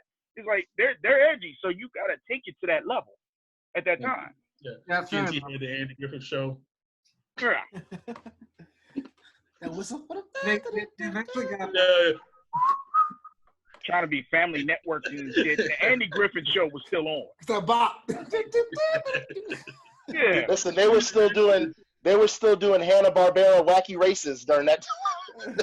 hey, fuck you. I love the wacky races. Hey, I love it too. Imagine watching Wacky Races and then Raw the next night or the next show. Like, yo, but I want to jump in here, man, because real quick, I think AJ has a point. Like, we look at WWE now before the pandemic, right? So before the pandemic, they had 285 wrestlers under contract over 4 brands: NXT, UK, Raw, SmackDown. And there's so many times I can tell you, any group can tell you, yo, how come he don't got the strap? Where's Cesaro's chance? Chad Gable can go. And we can sit there and talk about that. But you're right. When you have this giant ship, NWO is working and Cruiserweights are working, you ain't got time for terrorizing. You ain't got time for Steve Austin. Cut him loose. You ain't got time for stunning Steve. Yeah, exactly. Yeah. That's what I'm saying. Like, they got better with time. Sure. I mean, they had Kenny Omega sitting in Florida Championship Wrestling. True. They had AJ Styles come in and do a whole bunch of show on Velocity. They didn't know what type of talent that they have until they left. Right. Well, Kaz, Juice Robinson, Yeah, and that might actually even be a broader point, like, again, getting to WWE's, like, eventual takeover and winning out on the wars is, like, one of the things you can look at, especially with them now, they really have, compared to what WCW ever had, a more direct line for talent where they're actually working talent development. You know, it's probably a hell of a lot closer to almost something like the Major League Baseball system, where you've got, you know, single A, double A, triple A, where you can actually kind of work your way in. They have scouts out working and looking, and they'll put time and energy into someone to see if they can find a way before they let it drift. Where, you know, Ted Turner was too busy paying, what did we say again? Tank Abbott, $650,000. And you know what though? And to backtrack, went down there and made some money. And to backtrack a little bit, I don't know if JD was gonna cover this or not. Also realize what Hall and Nash jumping ship and that whole WCW and the Monday Night Wars caused. What it caused was wrestlers, especially in the WWE, to start getting guaranteed contracts. Nobody until, and you know, one of the first people to get that was Mark Miro. Yeah. They weren't giving any guaranteed contracts. So when Hall and Nash did that, in that whole Monday Night War, that caused, people don't realize it. It was something big, but it changed the industry. It wasn't just this monumental thing. It literally changed the way how Vince did business. And because, you feel what I'm saying? Yeah. And Actually, Mark Miro was the first of all people. Yeah. And what was he? The Cat in WCW? No, he was Johnny Wild B. Yeah, that's right. Wild Man. Think about Bad. He came over there, dude. Listen, they were going to put him over. They were going to shoot him to the moon, and he gave him a guaranteed contract. This is what these type of things cause. It's crazy. Yeah. Vince wanted Johnny B. Bad. He got Mark Merrill. He got and Sable, which messed him up too. But Sable turned out to be a bonus. Yeah. Oh boy, did she? Big bonus. Yeah. Big bonus. So. Well, the other thing, though, at that exact same time, because I was actually listening to, I can't remember the name of the radio show just a little while back, but they were actually saying that around that same time, because they were getting killed on Monday nights, right, they ended up having to go through and they were cutting wrestler salaries. All the execs were taking pay cuts for the most part just to stay afloat initially, because they were trying to find ways to do the guaranteed contracts for the marquee names. Mm-hmm. So I know it was kind of a shifting floor for him, but again, you got to go to that eye for talent and development that obviously Vince McMahon and WWE now had and have, because they were able to pull in Triple H and Stone Cold before that's who they were. They saw that there was something there. For a lot of the development, a lot of people don't know was actually ECW. Yeah. That was a lot of their development guys, where they'll send them over there to, you know, Paul Heyman, let him work with you for a little bit and see what it is. Even if he doesn't put you on TV, let him go ahead and teach you how to do a promo, teach you how to work and things like that. And then we'll call you back up, see how it goes. Yeah. I mean, I think Steve Austin was the very first one to really go through that. And then after that, you saw how it worked. Yeah. All right, so we'll go ahead and move on, fellas. Next up, the Montreal Screwjob. Brett screwed Brett. Okay, so for those of you who not know, the Montreal Screwjob is the infamous match at Survivor Series 1996 between Bart and Shawn Michaels. Now, the lead up to this was probably one of the more intriguing stories in wrestling history. At that point, Brett was probably the most popular superstar on WWE. Hey JD, your audio is mad distorted. Is that me or? Yeah. Yeah. You hear that too? Do y'all hear that too? Right? Yeah. Is it me? Something's up with your audio. Yeah. Y'all talk about the Montreal Screwjob. Montreal Screwjob. All right, so I mean, Brett, damn it. Listen, it's a simple fact of it's as simple as this. All parties involved, I believe, are at fault. Brett didn't want to put Shawn over. Shawn didn't want to put Brett over. Vince should have took care of business months earlier, knowing that Brett was leaving, and he didn't. And he waited to the last minute, and he got himself screwed. I don't think there's really no winner in this situation. Now, post that, there were a lot of winners. Think about because there was a lot. Brett, well, I mean, they didn't use Brett good in WCW at all. They shitted on him, but the man made good money. He was making $2.5 million more. You know what he was making at WCW. Vince was able to create the Attitude Era and become this evil villainous character, I mean, Sean was champ, you know, and he was still getting paid top dollar. So in Vince hindsight, was the one that helped Brett get that contract too. Yeah. He did. But that Vince didn't. He should have handled his business better, and he wouldn't have had the result to doing what he did. And it was just simply three men who just didn't want to cooperate. You know. Now, in Brett's defense, and I'm sure you guys know this, Shawn Michaels was an asshole back then. Yeah. He was an utter piece of shit. And he treated everybody like crap, and him and Brett had their little thing, and Brett couldn't stand him, and he couldn't stand Brett. And every time Brett would try to be professional with Shawn and basically tell him, look, this is how it's going to go down. You put me over, I'll put you over. And according to Brett, the story is Shawn told him to his face, look, that's nice. Thank you for telling me that. He said, but I'm never putting you over, ever. So leading into that match, Brett was like, okay, well then, you know, he told Vince, like, look, if Shawn's not going to play ball, I'm not going to put him over. Now, I guess in Vince's defense, I'm trying to see everybody's defense in this. In Vince's defense, it was more or less, he was telling Brett, look, I'm letting you leave, man. You're leaving to go make more money. You have to drop that title. And Brett should have. Brett should have dropped the title, but he didn't want to drop it to Shawn. And then Shawn was just an asshole. It was just three men who just, they couldn't get on the same page. So Vince felt he had to do what he had to do. If y'all want to elaborate. It's a hard thing for me because I always get like yelled at in crowds, man, because I sound like a total corporate chill. But Bret Hart was Wait, you get yelled at in crowds? No, when we have these discussions. Yeah, I get booed at my house all the time. Somebody just yells at you? Hey, what are you doing? Because I got to side with Vinnie Mac here. It's a very easy thing to be like, yo, man, Viggs, he's crazy. Let him let the title change the next night. But you are property of WWE. You are their champion. And at Survivor Series, which is, I don't know why it still is, one of the biggest pay-per-view nights of the year, titles on the line. You don't like it. You don't have to love it. The next day you're on a plane to Atlanta, just do the job. But you're going to be, oh, wait, I don't like him, so I'm not going to do it here in my home country. I don't see that. I can't imagine that at any other job on the planet. But I know calling the screw job in the ring and getting spit on, that's kind of messed up. But it shouldn't have happened. That was Brett. 3 seconds, and then, beat up Shawn after that with the long dart. Just chuck him to the side. Yeah, right? And call it over. I think still to this day, man.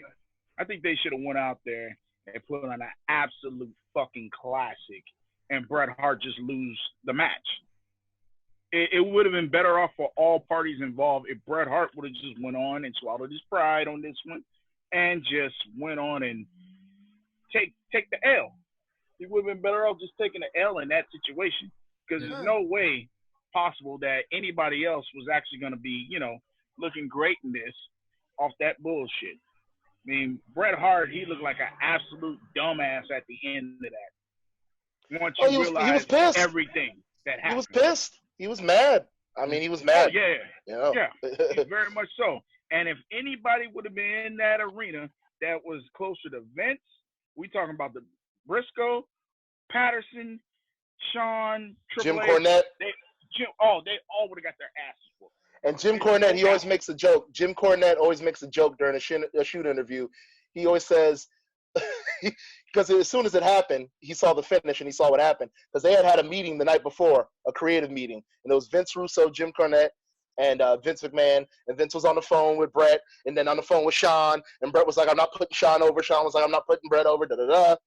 And Jim Cornette tells a story of how he was like, look, just fucking do a double cross. And he said it jokingly.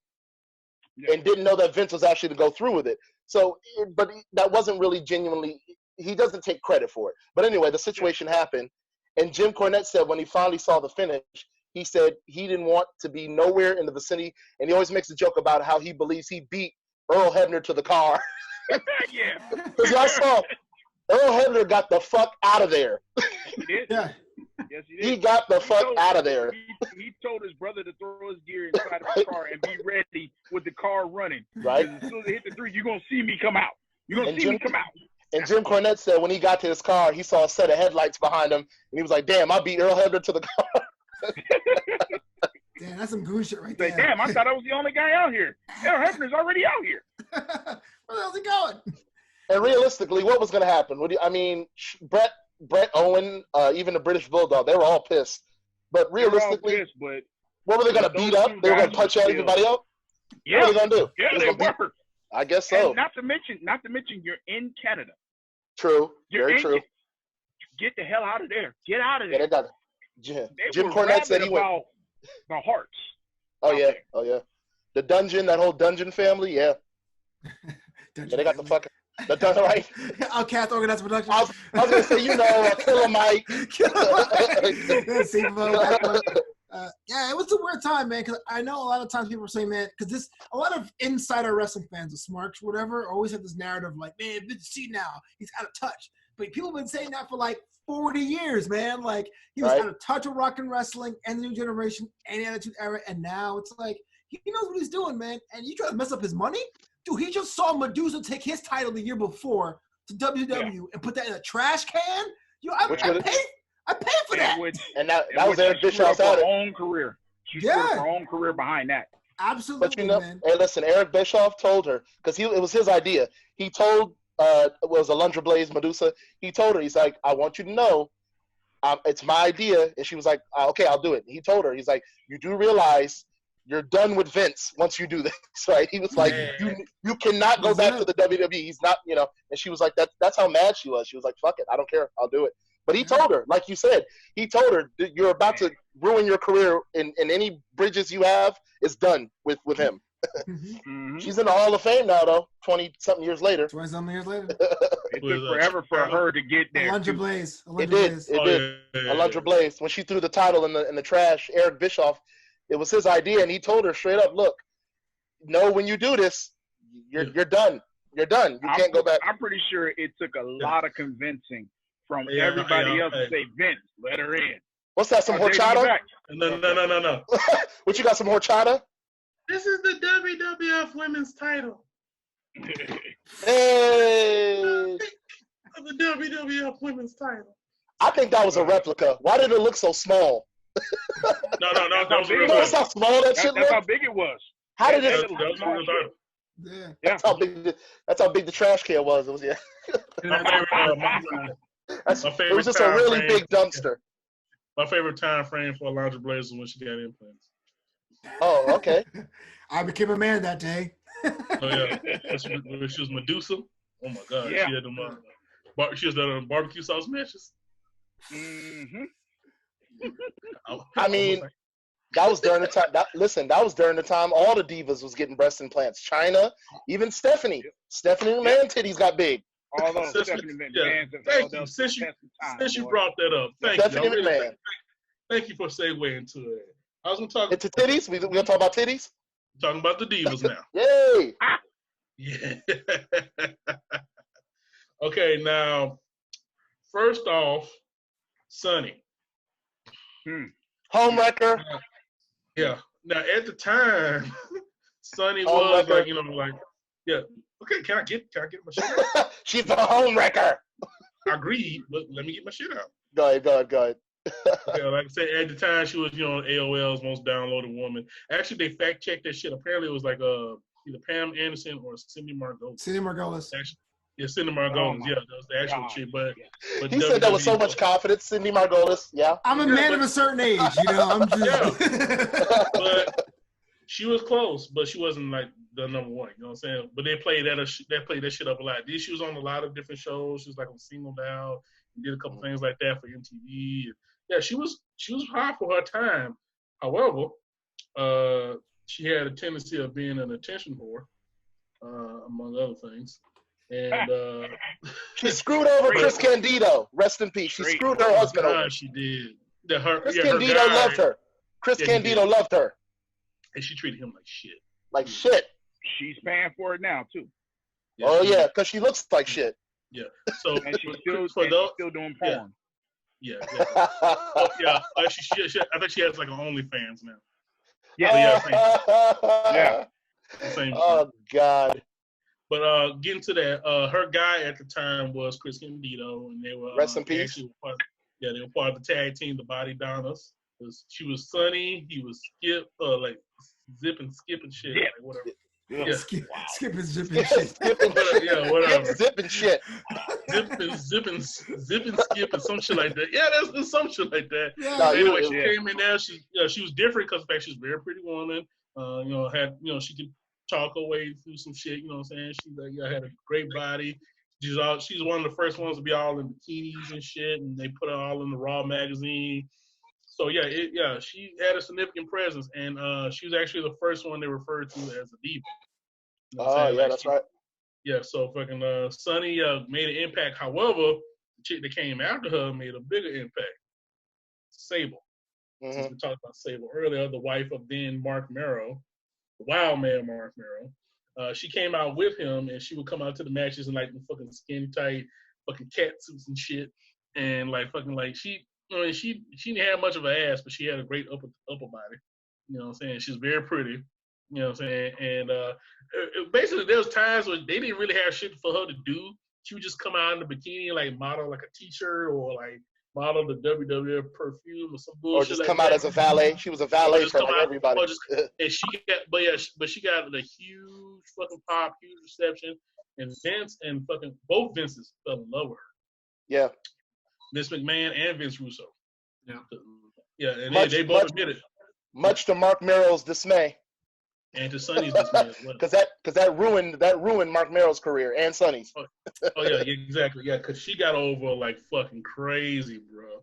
And then of course she got even more over. I think the one moment that really made her get over, Miss Slammy, 1996.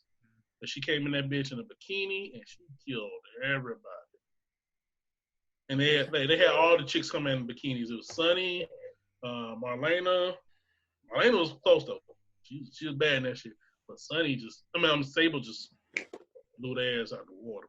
Yeah. And it just and then she got them gimmicks bigger, man. So like, you know what I'm saying? Them gimmicks. Them gimmicks. Kids bigger, bro. Them gimmicks. I love them gimmicks. And then fucking Jerry Lawler was in love with the bitch. So excuse me. They're not gimmicks, they're foreign objects. They are foreign objects. Those are foreign objects. They're really nice foreign objects, man. And like I said, she got to the point where they actually started involving her into the actual storyline. So she got into the whole thing with Luna, who could legit beat her ass anytime she wanted to. Yeah. But they like, hey, this is our baby. Sable is our baby. Make her look nice. Luna, make her look like, okay. They threatened her. Vince threatened her. He was like, you if you hurt her in any way, you're out of here. It's like you're gone. Yeah, I'll break your leg. Yeah, Luna. Yeah. Rest in peace, Luna Vachon. Yeah, but Luna worked her ass off to make Sable look like she could do some shit. Yeah. You know what I'm saying? Yeah. And then Sable ended up. She was not supposed to like be a wrestler, but she ended up having her first matches and shit, like doing the one little move she had, the Sable bombs and kicks. That's all she had in terms of offense. You know what? Nobody made a power bomb look better than that. No. Yeah, boy. And let me tell you, when Mark Merrow allowed her, keyword, to do that Sable bomb, that was the nail in the coffin for him, because even Stone Cold was saying in a lot of interviews, nobody, because they did that on TV. Yeah. So all the male wrestlers was like, I'm never putting Mark Merrow over. You just let a woman powerbomb you. They were telling him. I love Stone Cold's reaction was like, because he was supposed to run a program with Stone Cold. And Vince was like, yeah. No. Stone Cold was like freaking like he did the power. So the power bomb happened, and Stone Cold was like, so who am I running with now? Yeah, right. He was like, that's it, dude. No, I don't blame him. Vince was literally going to wrestlers and like, look, we want to push Mark Merrow, and they were like, nah, not over me. Hell no, sir. He just got power bombed on television by his wife. Not happening. I say nay, sir. That was pretty bad. That ruined his career. Yeah, but then after Sable, like a whole little cavalcade of big titty bitches started coming in the fucking WWE. BB. Wait, a cavalcade of skinny bitches? That's what we call it. A gaggle of hoes. No, my exact words were a cavalcade of big titty bitches. Okay, fair enough. Proceed, sir. The feeling is there, but yeah. And they all had big titties. Oh my God, Jacqueline. My God. Oh, yeah. Hallelujah. And then you know. Hallelujah. Marlena turned to Terry Runnels. I had the biggest crush. On Terry Runnels. Oh God, when I was young, there was just something about her. Yeah. Oh, and then more started trickling in. She was a freak. Exactly. Oh yeah. Ask New Jack if she's a freak. That's New Jack. New Jack. Yeah. Sucking. Yeah. she sucked his dick while being bladed. Like, ugh. Yep. Damn, that's right. Damn. Yeah. Freaky bitch. Damn. I'm sorry. It still is too. That's I thought this is a family show, gentlemen. No, I'm just kidding. I mean, is it though? I mean, Hey, that's a nigga family. AJ, wasn't we cussing up a storm talking about Tiny Toons a couple weeks back? I don't think we made a fucking family show. Tiny Toons, right? Shout out to Buster Bunny, man. He gets no respect these days. Buster Bunny is the shit. That's what we were talking about in the show. Buster Bunny was the whole shit. episode about how badass Buster Bunny is, man. Yeah, go back listen to that one. We're deep in the Tiny Toons. But okay, so get to the other chicks though. They basically what they were doing was biting off of what ECW was doing. Because ECW is really the ones that had the provocative shit with the chicks first. They had Beulah, Francine, Come On, I Wanna Leia. Was it Gorgeous George? Gorgeous George? Didn't she come from there? No, she was with WCW. Was that WCW? That's right. That's Macho Man Street. But they tried that shit too towards the end. They had Gorgeous George, fucking what's up, Major Guns. Major Guns. What a suitable name! What a suitable name! And like I said, fucking Medusa got breast implants, so she was part of that shit too. So yeah, they were trying it, man. Oh yeah, and then the Nitro Girls. Yes. Yeah. The first time you saw Stacy Keibler. That's right. And Stacy Keibler was in WCW, and Tori Wilson. Both of them started in WCW. Yep. So that's right. Yeah. Wow, I didn't know that. Exactly. Yeah, so couldn't wrestle to save their lives, but they were good to look at. Oh my God, yeah. And actually, because of the popularity of Sable and those other chicks, they brought back the WWF Women's title that had been vacant since the whole Alundra Blaze thing. And yeah, it's been pretty much going in some form or another ever since. Yeah. So yeah. And then another beautiful lady that came in a little bit later that kind of brought the athleticism back to the women of WWE, Lita. Because Lita, because for a little while it was the Sunnies, the Tories, the Ivories and shit. Then Lita came on. And Lita was so much different than all the other chicks. Stacked too, and then the bigger kicker was she would do them Hurricane Rondas in the thong. Yeah. That was right around. That was right around the same time Trish debuted too, right? Didn't they kind of come in about the same time? About the same time, Lita came in first though. Because Trish, they didn't bill her, like they didn't book her to be all at. She was the sex symbol when she first came in. It wasn't until manager.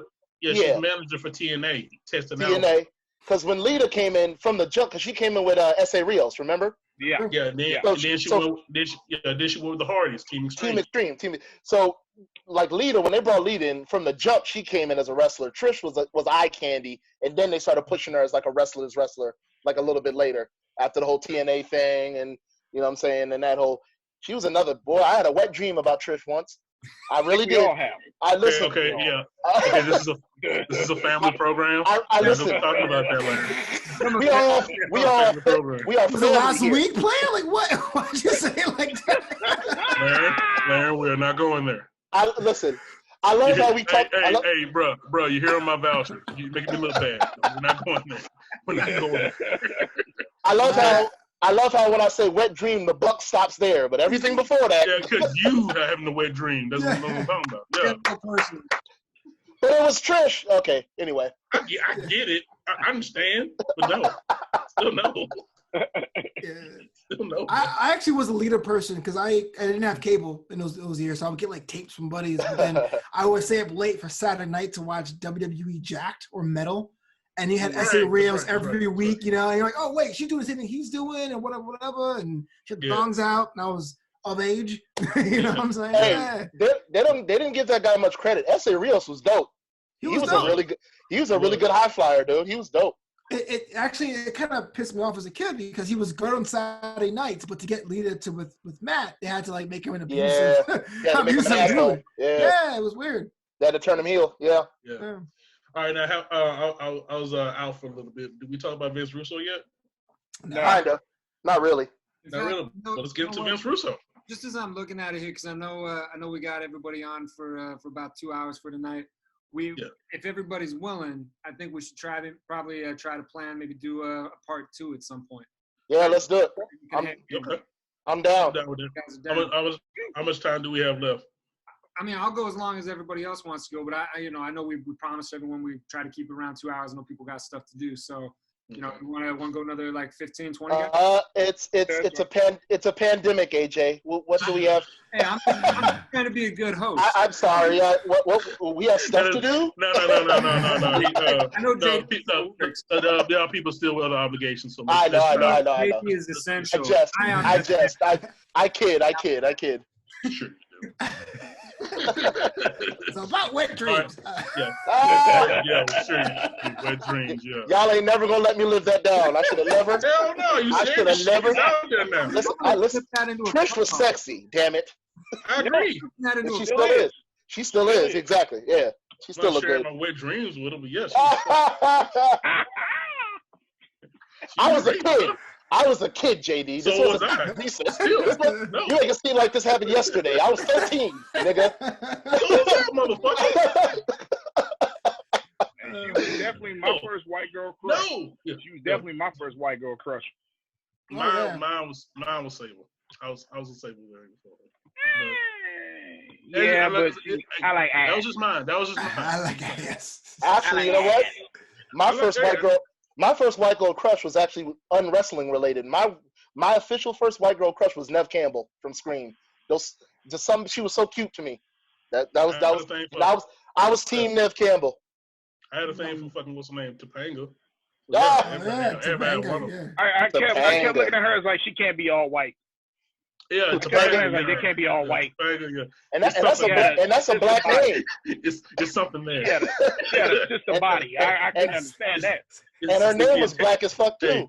Topanga. That's a nigga name. The hair and everything, like you got to be mixed with something. Who you know white named Topanga? Topanga. That's a black name. But yeah, I love Topanga, man. That's my chick. All right, so let's get into Vince Russo real quick. Now, Vince Russo, of course, he started out as fucking the editor of the Raw magazine, but the Raw magazine was actually outselling, of course, the main WWF magazine, and Vince McMahon started taking notice of how the content of the Raw magazine was really getting over. Particularly, he had like the swimsuit ads with Sable and Sonny and Marlena and shit. And how he would go into like the real person and making it like part of the storyline, more or less like how WCW was doing. And he was like, you know what? Actually, apparently they actually had a meeting about this. Like fucking they had brought in Jim Ross, Bruce Pritchard, Cornette, all those guys, and fucking Vince McMahon slammed down the Raw magazine on the table. It was like, this is what the show needs to be. This is what the show should be. It's attitude, this shit. This is what. Give me more of this. Give me more of this. And he said that to everybody. And Vince Russo really got big on himself because he felt like I got more power than everybody in the room. And of course, they brought him in on television. He started writing. Some of the characters he came up with, a lot of them were trash, but some of the ones that did hit, they hit hard. Hard. He worked with pretty much everybody. And one thing that's different about Vince Russo's writing, which I will commend him for, as opposed to now, everybody on the roster had a meaningful story from Vince Russo. You cared about every fucking person, every fucking storyline. They were all intriguing. Every last one of them. I wanted to see what was going on with fucking D-Lo and goddamn Mark Henry and China and all that shit. And then on the other hand, I want to see what's happening with DX. And on the other hand, I want to see what's happening with fucking the Nation and shit. And then, of course, Stone Cold and all The Rock and all the main people, whatever. But he did something for everybody. Everybody was interested.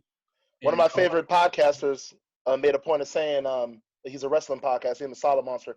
He made a point of saying during that time, whether you were low card, mid card, the low card and the mid card guys were over. Everybody was over. Yeah. If you were a main eventer, you were a god. If you were The Rock or Mankind, like there was no word. You weren't over. You were over. Mid carders were over. Mm-hmm. The main eventers were. He said they were gods. You were a god at that time. And the thing with Russo was he was basically catering everything to be like either the Jerry Springer show or the Howard Stern show. Crash TV.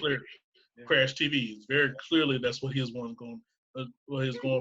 He would actually write his shit with the fucking Springer show in the background, listening to it while he's writing. Like, what can I do here? What can I put here? And then he put people from Howard Stern on WWE. I'm like, what the fuck? Like the fucking with the crackhead Bob and all that shit, all the crazy people, the crazies from the Howard Stern show, retarded people and all that shit or whatever. You're not supposed to say that. Fucking like that. Yeah, but all those people like that, they would be on the show and shit, and like even Jim Ross, I'm like, what the fuck are these people doing? Like, what are they adding to our product? What are they doing here? Vince Russo like, hey, they're cool, bro. They're cool. Everybody's watching this kind of. This is what everybody's watching, and you can see which characters really had the Vince Russo touch. Fucking the main one, really, that the one I actually liked was one of the ones I liked, Val Venus. That's Vince Russo every bit about. You know what Venus rhymes with? It is. Yeah, Val Venus. I love. You know what Venus rhymes with? I love how he said, like, when they found the wrestler Sean Moore, they just said they just looked at him. He's like, this guy just looks like a sleazy porn star. Let's make him a sleazy fucking porn star. So now you guys are gonna call me a hypocrite because I sung the praises of Duke Droese, but a porn star wrestler I was not on board for. I was like, he can make way more money doing that. What's he doing over here? I'm sorry. Val Venus is much more interesting than Duke the Dope. What? In every way. Every way. I'm sorry. In every way. Fair enough. I'm just saying, as a kid, I'm like, why this guy can make a lot more money, make a lot more girls? Why is he wrestling? Wait. So hold on. Yeah. That was your concern? His income? No. My concern is like, why is he hanging out with us? Well, he's over there. He should be doing some crazy ass shit. Like Alberto Del Rio is so rich. Why is he hanging out with us? He has all these cars. I thought you were concerned about his yearly earnings. Like, what? That concerns you? I hear some trash men do very well, but her porn stars do very well. Right? Yeah. Maybe he needed wrestling to supplement his income. He sounded like he was really concerned about his yearly earnings. Like, he should be more concerned than. Hello. Oh my God, that is hilarious. That is so funny. So the Big Balboski is like the Roman Empire. I came, I saw, and then I came again. My favorite one was, ladies, your one leg is Christmas, the other is something like Easter, and he's like, you gotta let the Big Balbosi come in between the holidays. Something like that. No, great stuff. You have to correct me if I'm Great wrong. stuff. Don't we also have to thank Vince Russo for David Arquette's short-lived wrestling career? Yeah. He's still going. He still wrestles. He still wrestles. David Arquette still wrestles. Yeah. I don't care what none of you say. Like AJ just said, let's recap on the fact that David Arquette is a former world champion, bro. A former WCW champion. Right? Let's think about that. Let's reflect on that for 1 minute. And yes, that is a Vince Russo innovation. That was his thing. Thanks, AJ. See, that's the thing about Vince Russo. Yeah. He got so many damn good ideas, but he didn't have that filter in WCW there. Tell your ass, that's a dumbass idea. We're going to throw that away. And Vince was that filter. Vince McMahon was that filter. Vince was the filter. Yeah. WCW would have worked a whole lot better if he would have saw Eric Bischoff as like, okay, I'm going to tell you no to this idea because of this, and this. Instead of just going along with it and then keeping it going and then treating the belts like crap. And then we're having gimmick matches with every single title every freaking week. What is that? The 49ers match for the World Heavyweight title. What the hell was that? Hey, listen, man, I could do you one better. Y'all remember Disco Inferno, the wrestler? Yeah. Okay, apparently at one point he was part of booking at WCW. And I think it was Jim Cornette or somebody was on creative during that time too. It was somebody backstage. Bruce pictured one of them. And he said that literally Disco, you want to talk about Vince Russo's ideas. They said Disco Inferno would think of things like the Invisible Man, Martians from Mars. They were literally, so he was going to do this gimmick, the Invisible Man. And you want to know what the vignettes were going to be? Yeah. They were going to have the camera in a locker room, nobody there, and it would just be an empty room, and then a caption would come across the screen, coming soon. Since you mentioned that, those were going to be the vignettes. Freddie Prinze Jr. used to be a writer for WWE. Yeah, he mentioned he's a promo coach. Was he? Exactly. He was a promo coach. Yes, he was. Yeah. And he also mentioned that certain writers would try to pitch shit like that. He said one pitch, because a lot of them came from television, so that's how they thought. Yeah. So like, so I'm gonna do hell. He said one idea was like, we're gonna do Hell in a Cell, and we're gonna have an axe. It's gonna be like a swinging pendulum. It's gonna get closer and closer as the match goes down. And Freddie was like, "You really gonna pitch that shit? you think it's gonna work? Really? Right? Like, no, that's not gonna work at all. Right. But yeah, but shit like that, like Vince Russo did do a lot of that shit. I think the big implosion with Vince Russo, to me, was Bash at the Beach 2000. Yeah. With Hogan. Is that when he cut the promo on Hogan? Shoot. But before that, Jeff Jarrett, right? Yeah. So he Vince Russo got all pissed off that Hulk Hogan pulled his creative control card, which he did, and saying that he didn't want to lose. Yeah, exactly. Yeah, he didn't want to lose. He didn't want to lose to Jeff Jarrett or whatever. And all that was a shoot, right? That was all a shoot, wasn't it? Yeah, that whole thing, right? Yeah, so, Vince Russo told Jeff Jarrett just to lay in the ring. So go in the ring, act like you're going to start a match and just lay there. And Hogan was like, what the fuck is going on here? Yeah. And then here comes Vince Russo out with the world title and just throws it at him. Like, here, there you want it, there you go. And then he kept saying to Jeff, get up there. Come on, go do this shit. Yeah. Different buzz. So he got out, he put his foot on Jeff's chest, and they kind of 1, 2, 3, and Hogan was the new champion. And then he got the microphone, was like, was this you, Russo? See, that's why his company's in the shape it's in, because of bullshit like this. And that's what he said on live on television. And then he got the title and just walked out, and that was the last time they ever saw Hulk Hogan on WCW. Yeah. Wow. So you're saying Jarrett was world champion in 2 promotions? Okay. He was the world champion. He was. Yeah. That was a weird pay-per-view, man, because that doesn't make them. Yeah, it doesn't make them any better. It's like, do you remember who he beat? And then do you remember do you know how long he was champion? I remember him call people slap nuts and slap ass. That was the weirdest part about his WCW. Let's revert back to my previous statement. Mid-Carter his entire career. Which is crazy because he had the skills. He had the skills to be the world heavyweight champion. Yeah, he did. He was good. He was good. It just never came up with the main brains of pro wrestling. Yeah. True. It's like there's no way he would have been WWF champion. No way. No way. Not with the click there. All right, fellas. So let's knock out one more big subject, and then we're gonna go ahead and call it. Okay. And like I said, I would love for everybody here to come back next week. We have nothing else planned. Like, if you love to come back next week, around same time. Hey. That's too sweet. Sweet. If you want to come back next week, we do this shit again. We still got a little more to talk about, but like one more big one we're gonna talk about, and then that'll be it. Did we talk about Pillman's Got a Gun? Yeah. No. Cannon. Let's talk about Pillman's Got a Gun. I gotta shoot Stone Cold when he comes.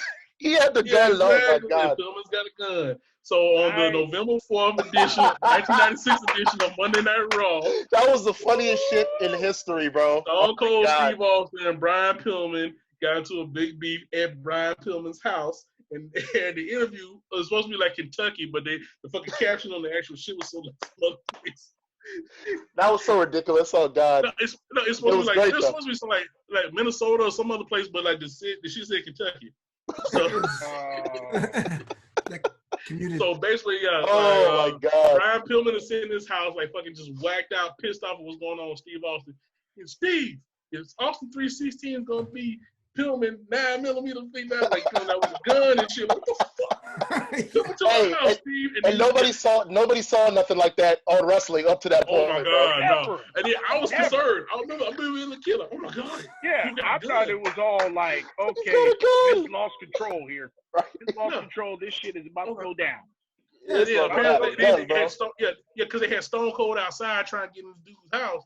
And he had his friends outside. He used to beat these dudes in like kiddie pools and shit. He whooped the shit out of him. That was the funniest part about that whole thing. How he was beating the hell out of on the lawn. On the lawn with the kiddie pool and the garage doors and shit. And he's still trying to break in this dude's house. And Brian Pillman just sitting there with that gun. Crazy as shit. And then next thing you see the fucking door break open. Like, what the fuck? and Stone Cold starts coming in. You see Brian Pillman with that. The Pillman's like, ah! And they cut out. Ah! And they cut out. And that was the end of the episode. Oh my God, bro. Brian Pillman this gun pointed it. And then actually they had like extra footage that they showed later, like the Raw shit or whatever. And it was like Kevin Kelly was at the house too and shit. And it was like, it was like, what's going on? What's going on? They cut the feed, and then you see Brian Pillman being restrained or whatever. And Kevin Kelly was like, everything's fine. Like, nobody was hit by the explosions. Like, explosions, Kevin. Explosions. Kevin Kelly. Right? Yeah, Kevin Kelly was. Kevin Kelly. And like Stone Cold came back. Oh my God, he's back. Stone Cold like, shoot me, motherfucker. Shoot me. Get out of the way. Get out of the way. He'll go back to headlocks after that. Yeah, Brian Pillman was like, let that son of a bitch go. Let him go. I was like, wow. That was one of many times where the feed or they would go right off the air when something crazy was about to happen. Because remember they did the same thing with, speaking of Val Venus, with the choppy. Yeah. Soon as that sword came down, they went fade to black. choppy his pee-pee. Oh my God. So racist. So racist. Yeah, how often do you see a Raw go off with a mid-carder about to get his neck chopped off? And then a mid-carder, period. Is Yamaguchi's son. That's the guy, Yamaguchi's son. Yeah. And they're like, hey, listen. By her fuck Mrs. Yamaguchi's son. So and he fucked Ken Shamrock's sister too. Yep. Yeah, Ryan Shamrock. That was later. I would have done her too. Like before that, it was Mrs. I was just about to say Ryan Shamrock was fine. Yeah, but like Val Venus is strung up or whatever, trunks are down, all his shit is pixelated or whatever, and you see Yamaguchi's son. But it's before that. It's before that is the funniest shit. It's the camera crew and everybody trying to bust in the room. They're like, open the door. And as soon as the door opens, you just see his ass. You remember who saved? Hey, do you remember who saved his life? Well, yeah, it was a to be continued. Who ended up saying? John Bobbitt. Oh, that's right. Topical. That was revealed like the next week, wasn't it? On Raw. Yeah, John Bobbitt saved his life. Right, John Bobbitt. Exactly. The lights went out, and they said, my good friend John Bobbitt here helped me. That's good shit. But that's Vince McMahon. That's good stuff right there. That's Vince Russo. That was very much Vince Russo. But Vince McMahon loved that shit, dude. Anytime, sometime, maybe not everything, but the more outrageous an idea Vince Russo would come up with, Vince was like, you got something there, pal. Jim Ross has been on record saying if you got an idea that involves shit, piss, anything like that, Vince loves it. Like, Demon. Farting, all that shit. He loves that shit. Oh my God. So weird. And this is the man we grew up with. This man has molded our childhood and our adulthood. Vincent Kennedy McMahon. As an announcer. That's all I knew him as. Why we hate the product now. Because of Vincent Kennedy. We had so much edgy McMahon. shit to this point, now we hate the damn product. Yeah. It's shit now, man. It ain't shit. It ain't shit. That's human nature, man. Because people my age, they hate Walmart, they hate McDonald's, they hate DC Comics. But as kids, it was all about that. You get McDonald's every day for dinner, Ma. Come on, we just get tired of that stuff. But sometimes I would go to Walmart, get my DC Comics, and then go to McDonald's. See, what's up. Says the man that likes Duke the Dumpster Drosy. Yo, the thing is about what I do, I feel like I'm the weirdest kid because I will still support WWE how dumb as it is because every week I watch 8 hours of its programming for my job. So you should change your name from to Flobo the Dumpster Boyce. So I don't got a job. If I did, I'm not sure. Dude, you came to the defense of Duke the Dumpster. No, as a kid, I had three. I had Duke the Dumpster. Because remember, I had Superstars and Wrestling Challenge because they gave you mid-carders. So I had Duke the Dumpster, Razor Ramon, but not Scott Hall, and Tatanka. Tatanka had a winning streak for like a year and a half. But you never fucking saw the main people on Superstars or Wrestling Challenge. Nope. Like you saw Hogan like every 6 months. Yeah. Fucking like he never did that shit. You know what I'm saying? Like maybe occasionally you might see the Warrior. Maybe occasionally you might see the Macho Man. You gonna see fucking Tatanka every week. It's because Hogan was like a god, dude. I'll never forget my dad. I was probably about 7, 8 years old. My dad took me to a house show. I think it was at the LA Sports Arena. And it was a house show, and Hogan showed up. And I remember even that young, dude, that crowd pop. I'd never heard such a loud, well, until later, like later years. Like I've been to a couple Raws and a couple pay-per-views when Stone Cold and The Rock, and the pops they would get was thunderous. It was incredible. It was scary. But I remember as a child hearing Hulk Hogan come to the arena and that American music, and they would just tear the rafters off that place, dude. And this was at a house show. So Hulk Hogan was just like, he was like a god, dude. It was incredible. Yeah, like I said, superstars every week. You get to see another wonderful match. He races the shit. Yeah, agreed. But you see another wonderful match between Coco Beware and Duke the Dumpster Droese. Duke the Dumpster Droese. You got Duke Droese. You got Doink every week. Rick Martel, the Bastion Booger, all the classics. Hey, fuck you! I love Rick Martel. Yo, Rick Martel is the first heel I ever liked. Was Rick Martel. You know, Rick Martel's music is Val Venus's music. Same music. No, is it? Same music. Listen to them both. It's the same music. They just play. They play up the saxophone. Yeah, in the Rick Martel version, it's artificial saxophone. In the fucking Val Venus version, it's real saxophone. It's like the Glamour Girls and Beth Phoenix having the same theme song. Or the cat Ernest the Cat Miller and fucking Brodus Clay. The Patriot had Kurt Angle's music before Kurt Angle had it. That's the best example. The Patriot and yeah, that was the Patriots. Yeah. Or like the same. Or that one same fucking song that they use for all the Arab villains. Dun, dun, dun, dun. Yeah. And if you really listen, and if you really listen, Diesel, Kevin Nash's music is pretty much the same as the Big Show's. It's the same. Well, it's the Big Show. It's the same. It's slowed down. It's the same riff. Listen to it. It's the same riff. It's the same blues. Yeah, you're right. Jimmy Hart. That was Jimmy Hart right there.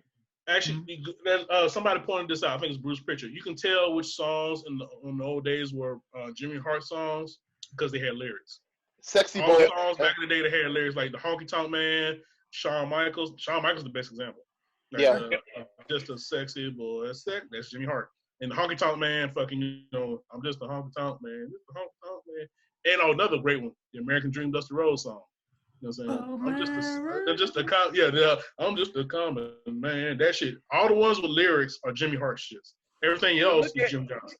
Look at all that talent that they had back then that never got a championship. All that you had the American Dream Dusty Rhodes on the roster. You don't give him shit. Or Jake the Snake. You know why, baby? Because he likes to eat the barbecue sauce, baby.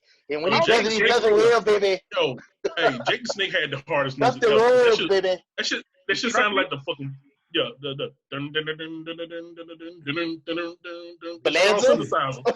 Jake the Snake Rob. I don't think Jake ever wanted a championship though. He never did. Yeah, they kind of had him flirt around with the $1 million championship a little bit. That's about it. To me, the greatest entrance music, in my opinion, if I had to go number one, was Razor Ramones. That doom doom doom doom doom.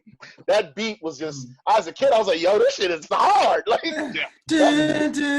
oh my god, that was so hard. Oh my god, he had the dopest entrance music.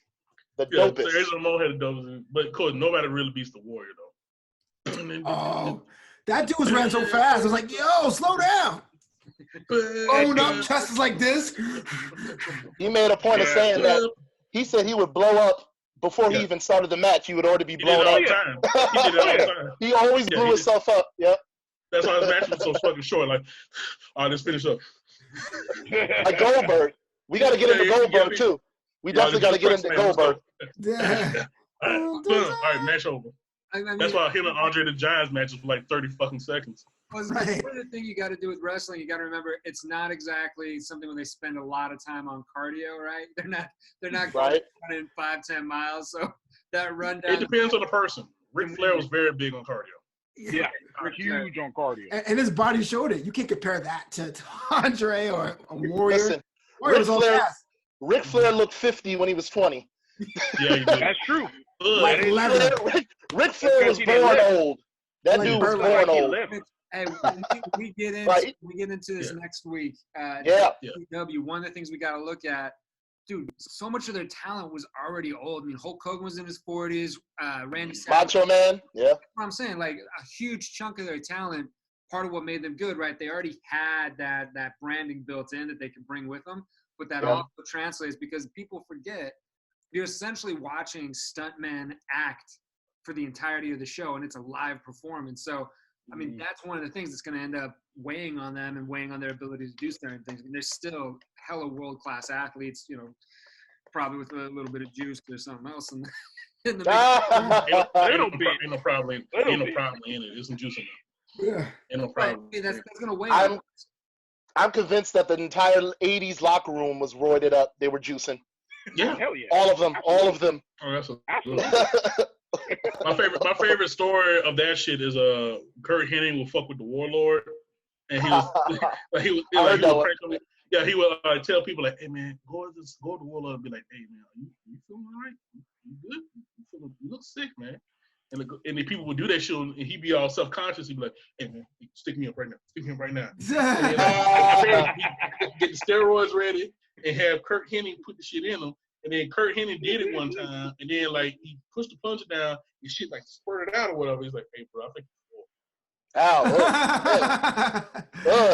Imagine it like sprayed him in the face, like. It just spurted out. Like he couldn't contain no more. Like he's just that jacked up, man. Like that's nasty. That's nasty. Yeah, and the noticeable difference is when they stopped doing it. Hogan, particularly. Yeah. Hogan looked like he was Superman like fucking 1 year. Next year he looked like a fucking dried up chicken.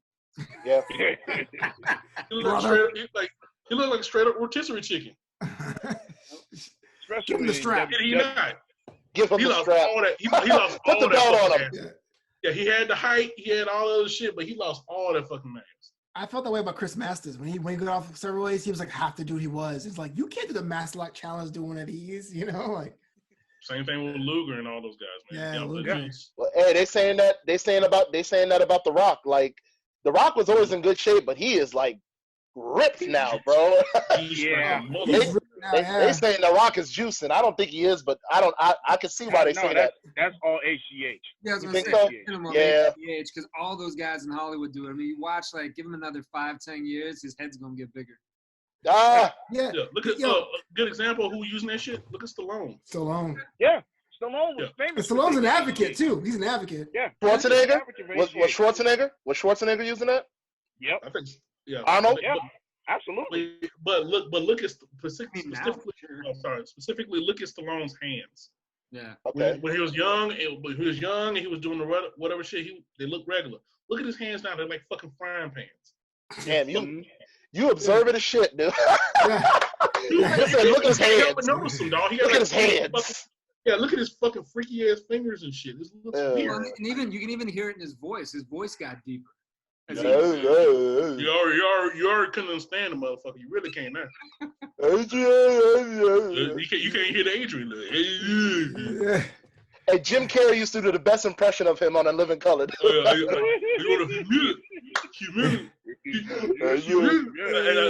Relax, Rocky. Too many syllables. Too many syllables, yeah. Like,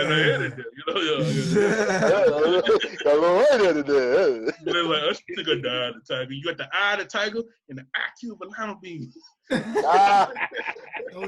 talked about. Wait, was it? That was Keenan Ivory Wayans that did that part, right? Yeah, he was there. He was Apollo Creed. He said, I came back from the dead to train you. That's right. We talked. Me and AJ also did a two-parter. Was it our first two-parter? Was on Living Color? Our very first two-part show was on Living Color. Oh damn! And since we're going in that direction anyway, we can go ahead and put a pin in this one. But like I said, I really have fucking enjoyed the show. This is fucking fun, dude. Good time. And I love the fucking just the whole additional little camaraderie here. We like I've known Laren and Tyler for years, but then Flobo it's like we know each other for a while. I just got met you. Yeah, exactly. Same here, man. It's been a lot of fun. Yeah. Listen, Flobo is responsible for saying something I've never heard anybody in life say. That Duke the Dumpster Josie is their favorite wrestler. So yeah. Look, this man, he got mad talking about wet dreams one time. He's bearing everybody on the show. I'm just saying. Hey, since you want to call him out, don't ever do that wet dream shit again. Listen, at least mine was about Trish Stratus, not freaking Duke the Dumpster Josie. But still, no, don't ever do that shit again. Like, I'm with you. I'm with you fundamentally, but just would it have been better if I said it was a dry dream, JD? I don't know nothing about your dreams. Yeah. Fuck your dreams. Fuck your dreams. Fuck your dreams. Don't be like 50 Cent, man. Fuck your dreams. It's like that scene from Bad Boys. He said, "We're gonna take the word wet dream and we gonna put it in a box and we gonna dump that shit in the ocean along with Duke the Dumpster Josie. Okay. And we gonna throw that in the ocean. You gonna have to be motherfucking Jacques Cousteau to get to this box." The canister shit from A Living Color. Like, we should take that word and put it in a big canister, right? And just dump it in the sea. Right. Go for it. Man, good times, y'all. Yeah, but like I said, let's go ahead and put a pin on this one, guys. Like I said, we would love for each and every one of you guys to come back next week and finish this shit up. It's got a whole bunch of shit to talk about. Yeah. We gotta talk about Goldberg still, man. And the invasion. Yeah, the invasion. There's a bunch of shit that we still haven't touched yet. The Rock, we haven't touched The Rock really. The Nation of Domination, DX, Austin versus McMahon, the celebrity shit, the celebrity shit from WCW. We haven't touched any of that yet. Next time. All right. So we're going to go ahead and do the intro round. So let's go do it, AJ. All right. So this has been Dropping That Culture with JD and AJ. I'm JD. I'm AJ. And we'll catch you guys next time. Peace. Hey. Dropping that culture. Dropping that culture. Dropping that culture. Dropping that culture. Dropping that culture. Dropping that culture. Dropping that culture. Dropping that culture. Dropping that culture. Dropping that culture. Dropping that culture. Dropping that culture. Dropping that culture.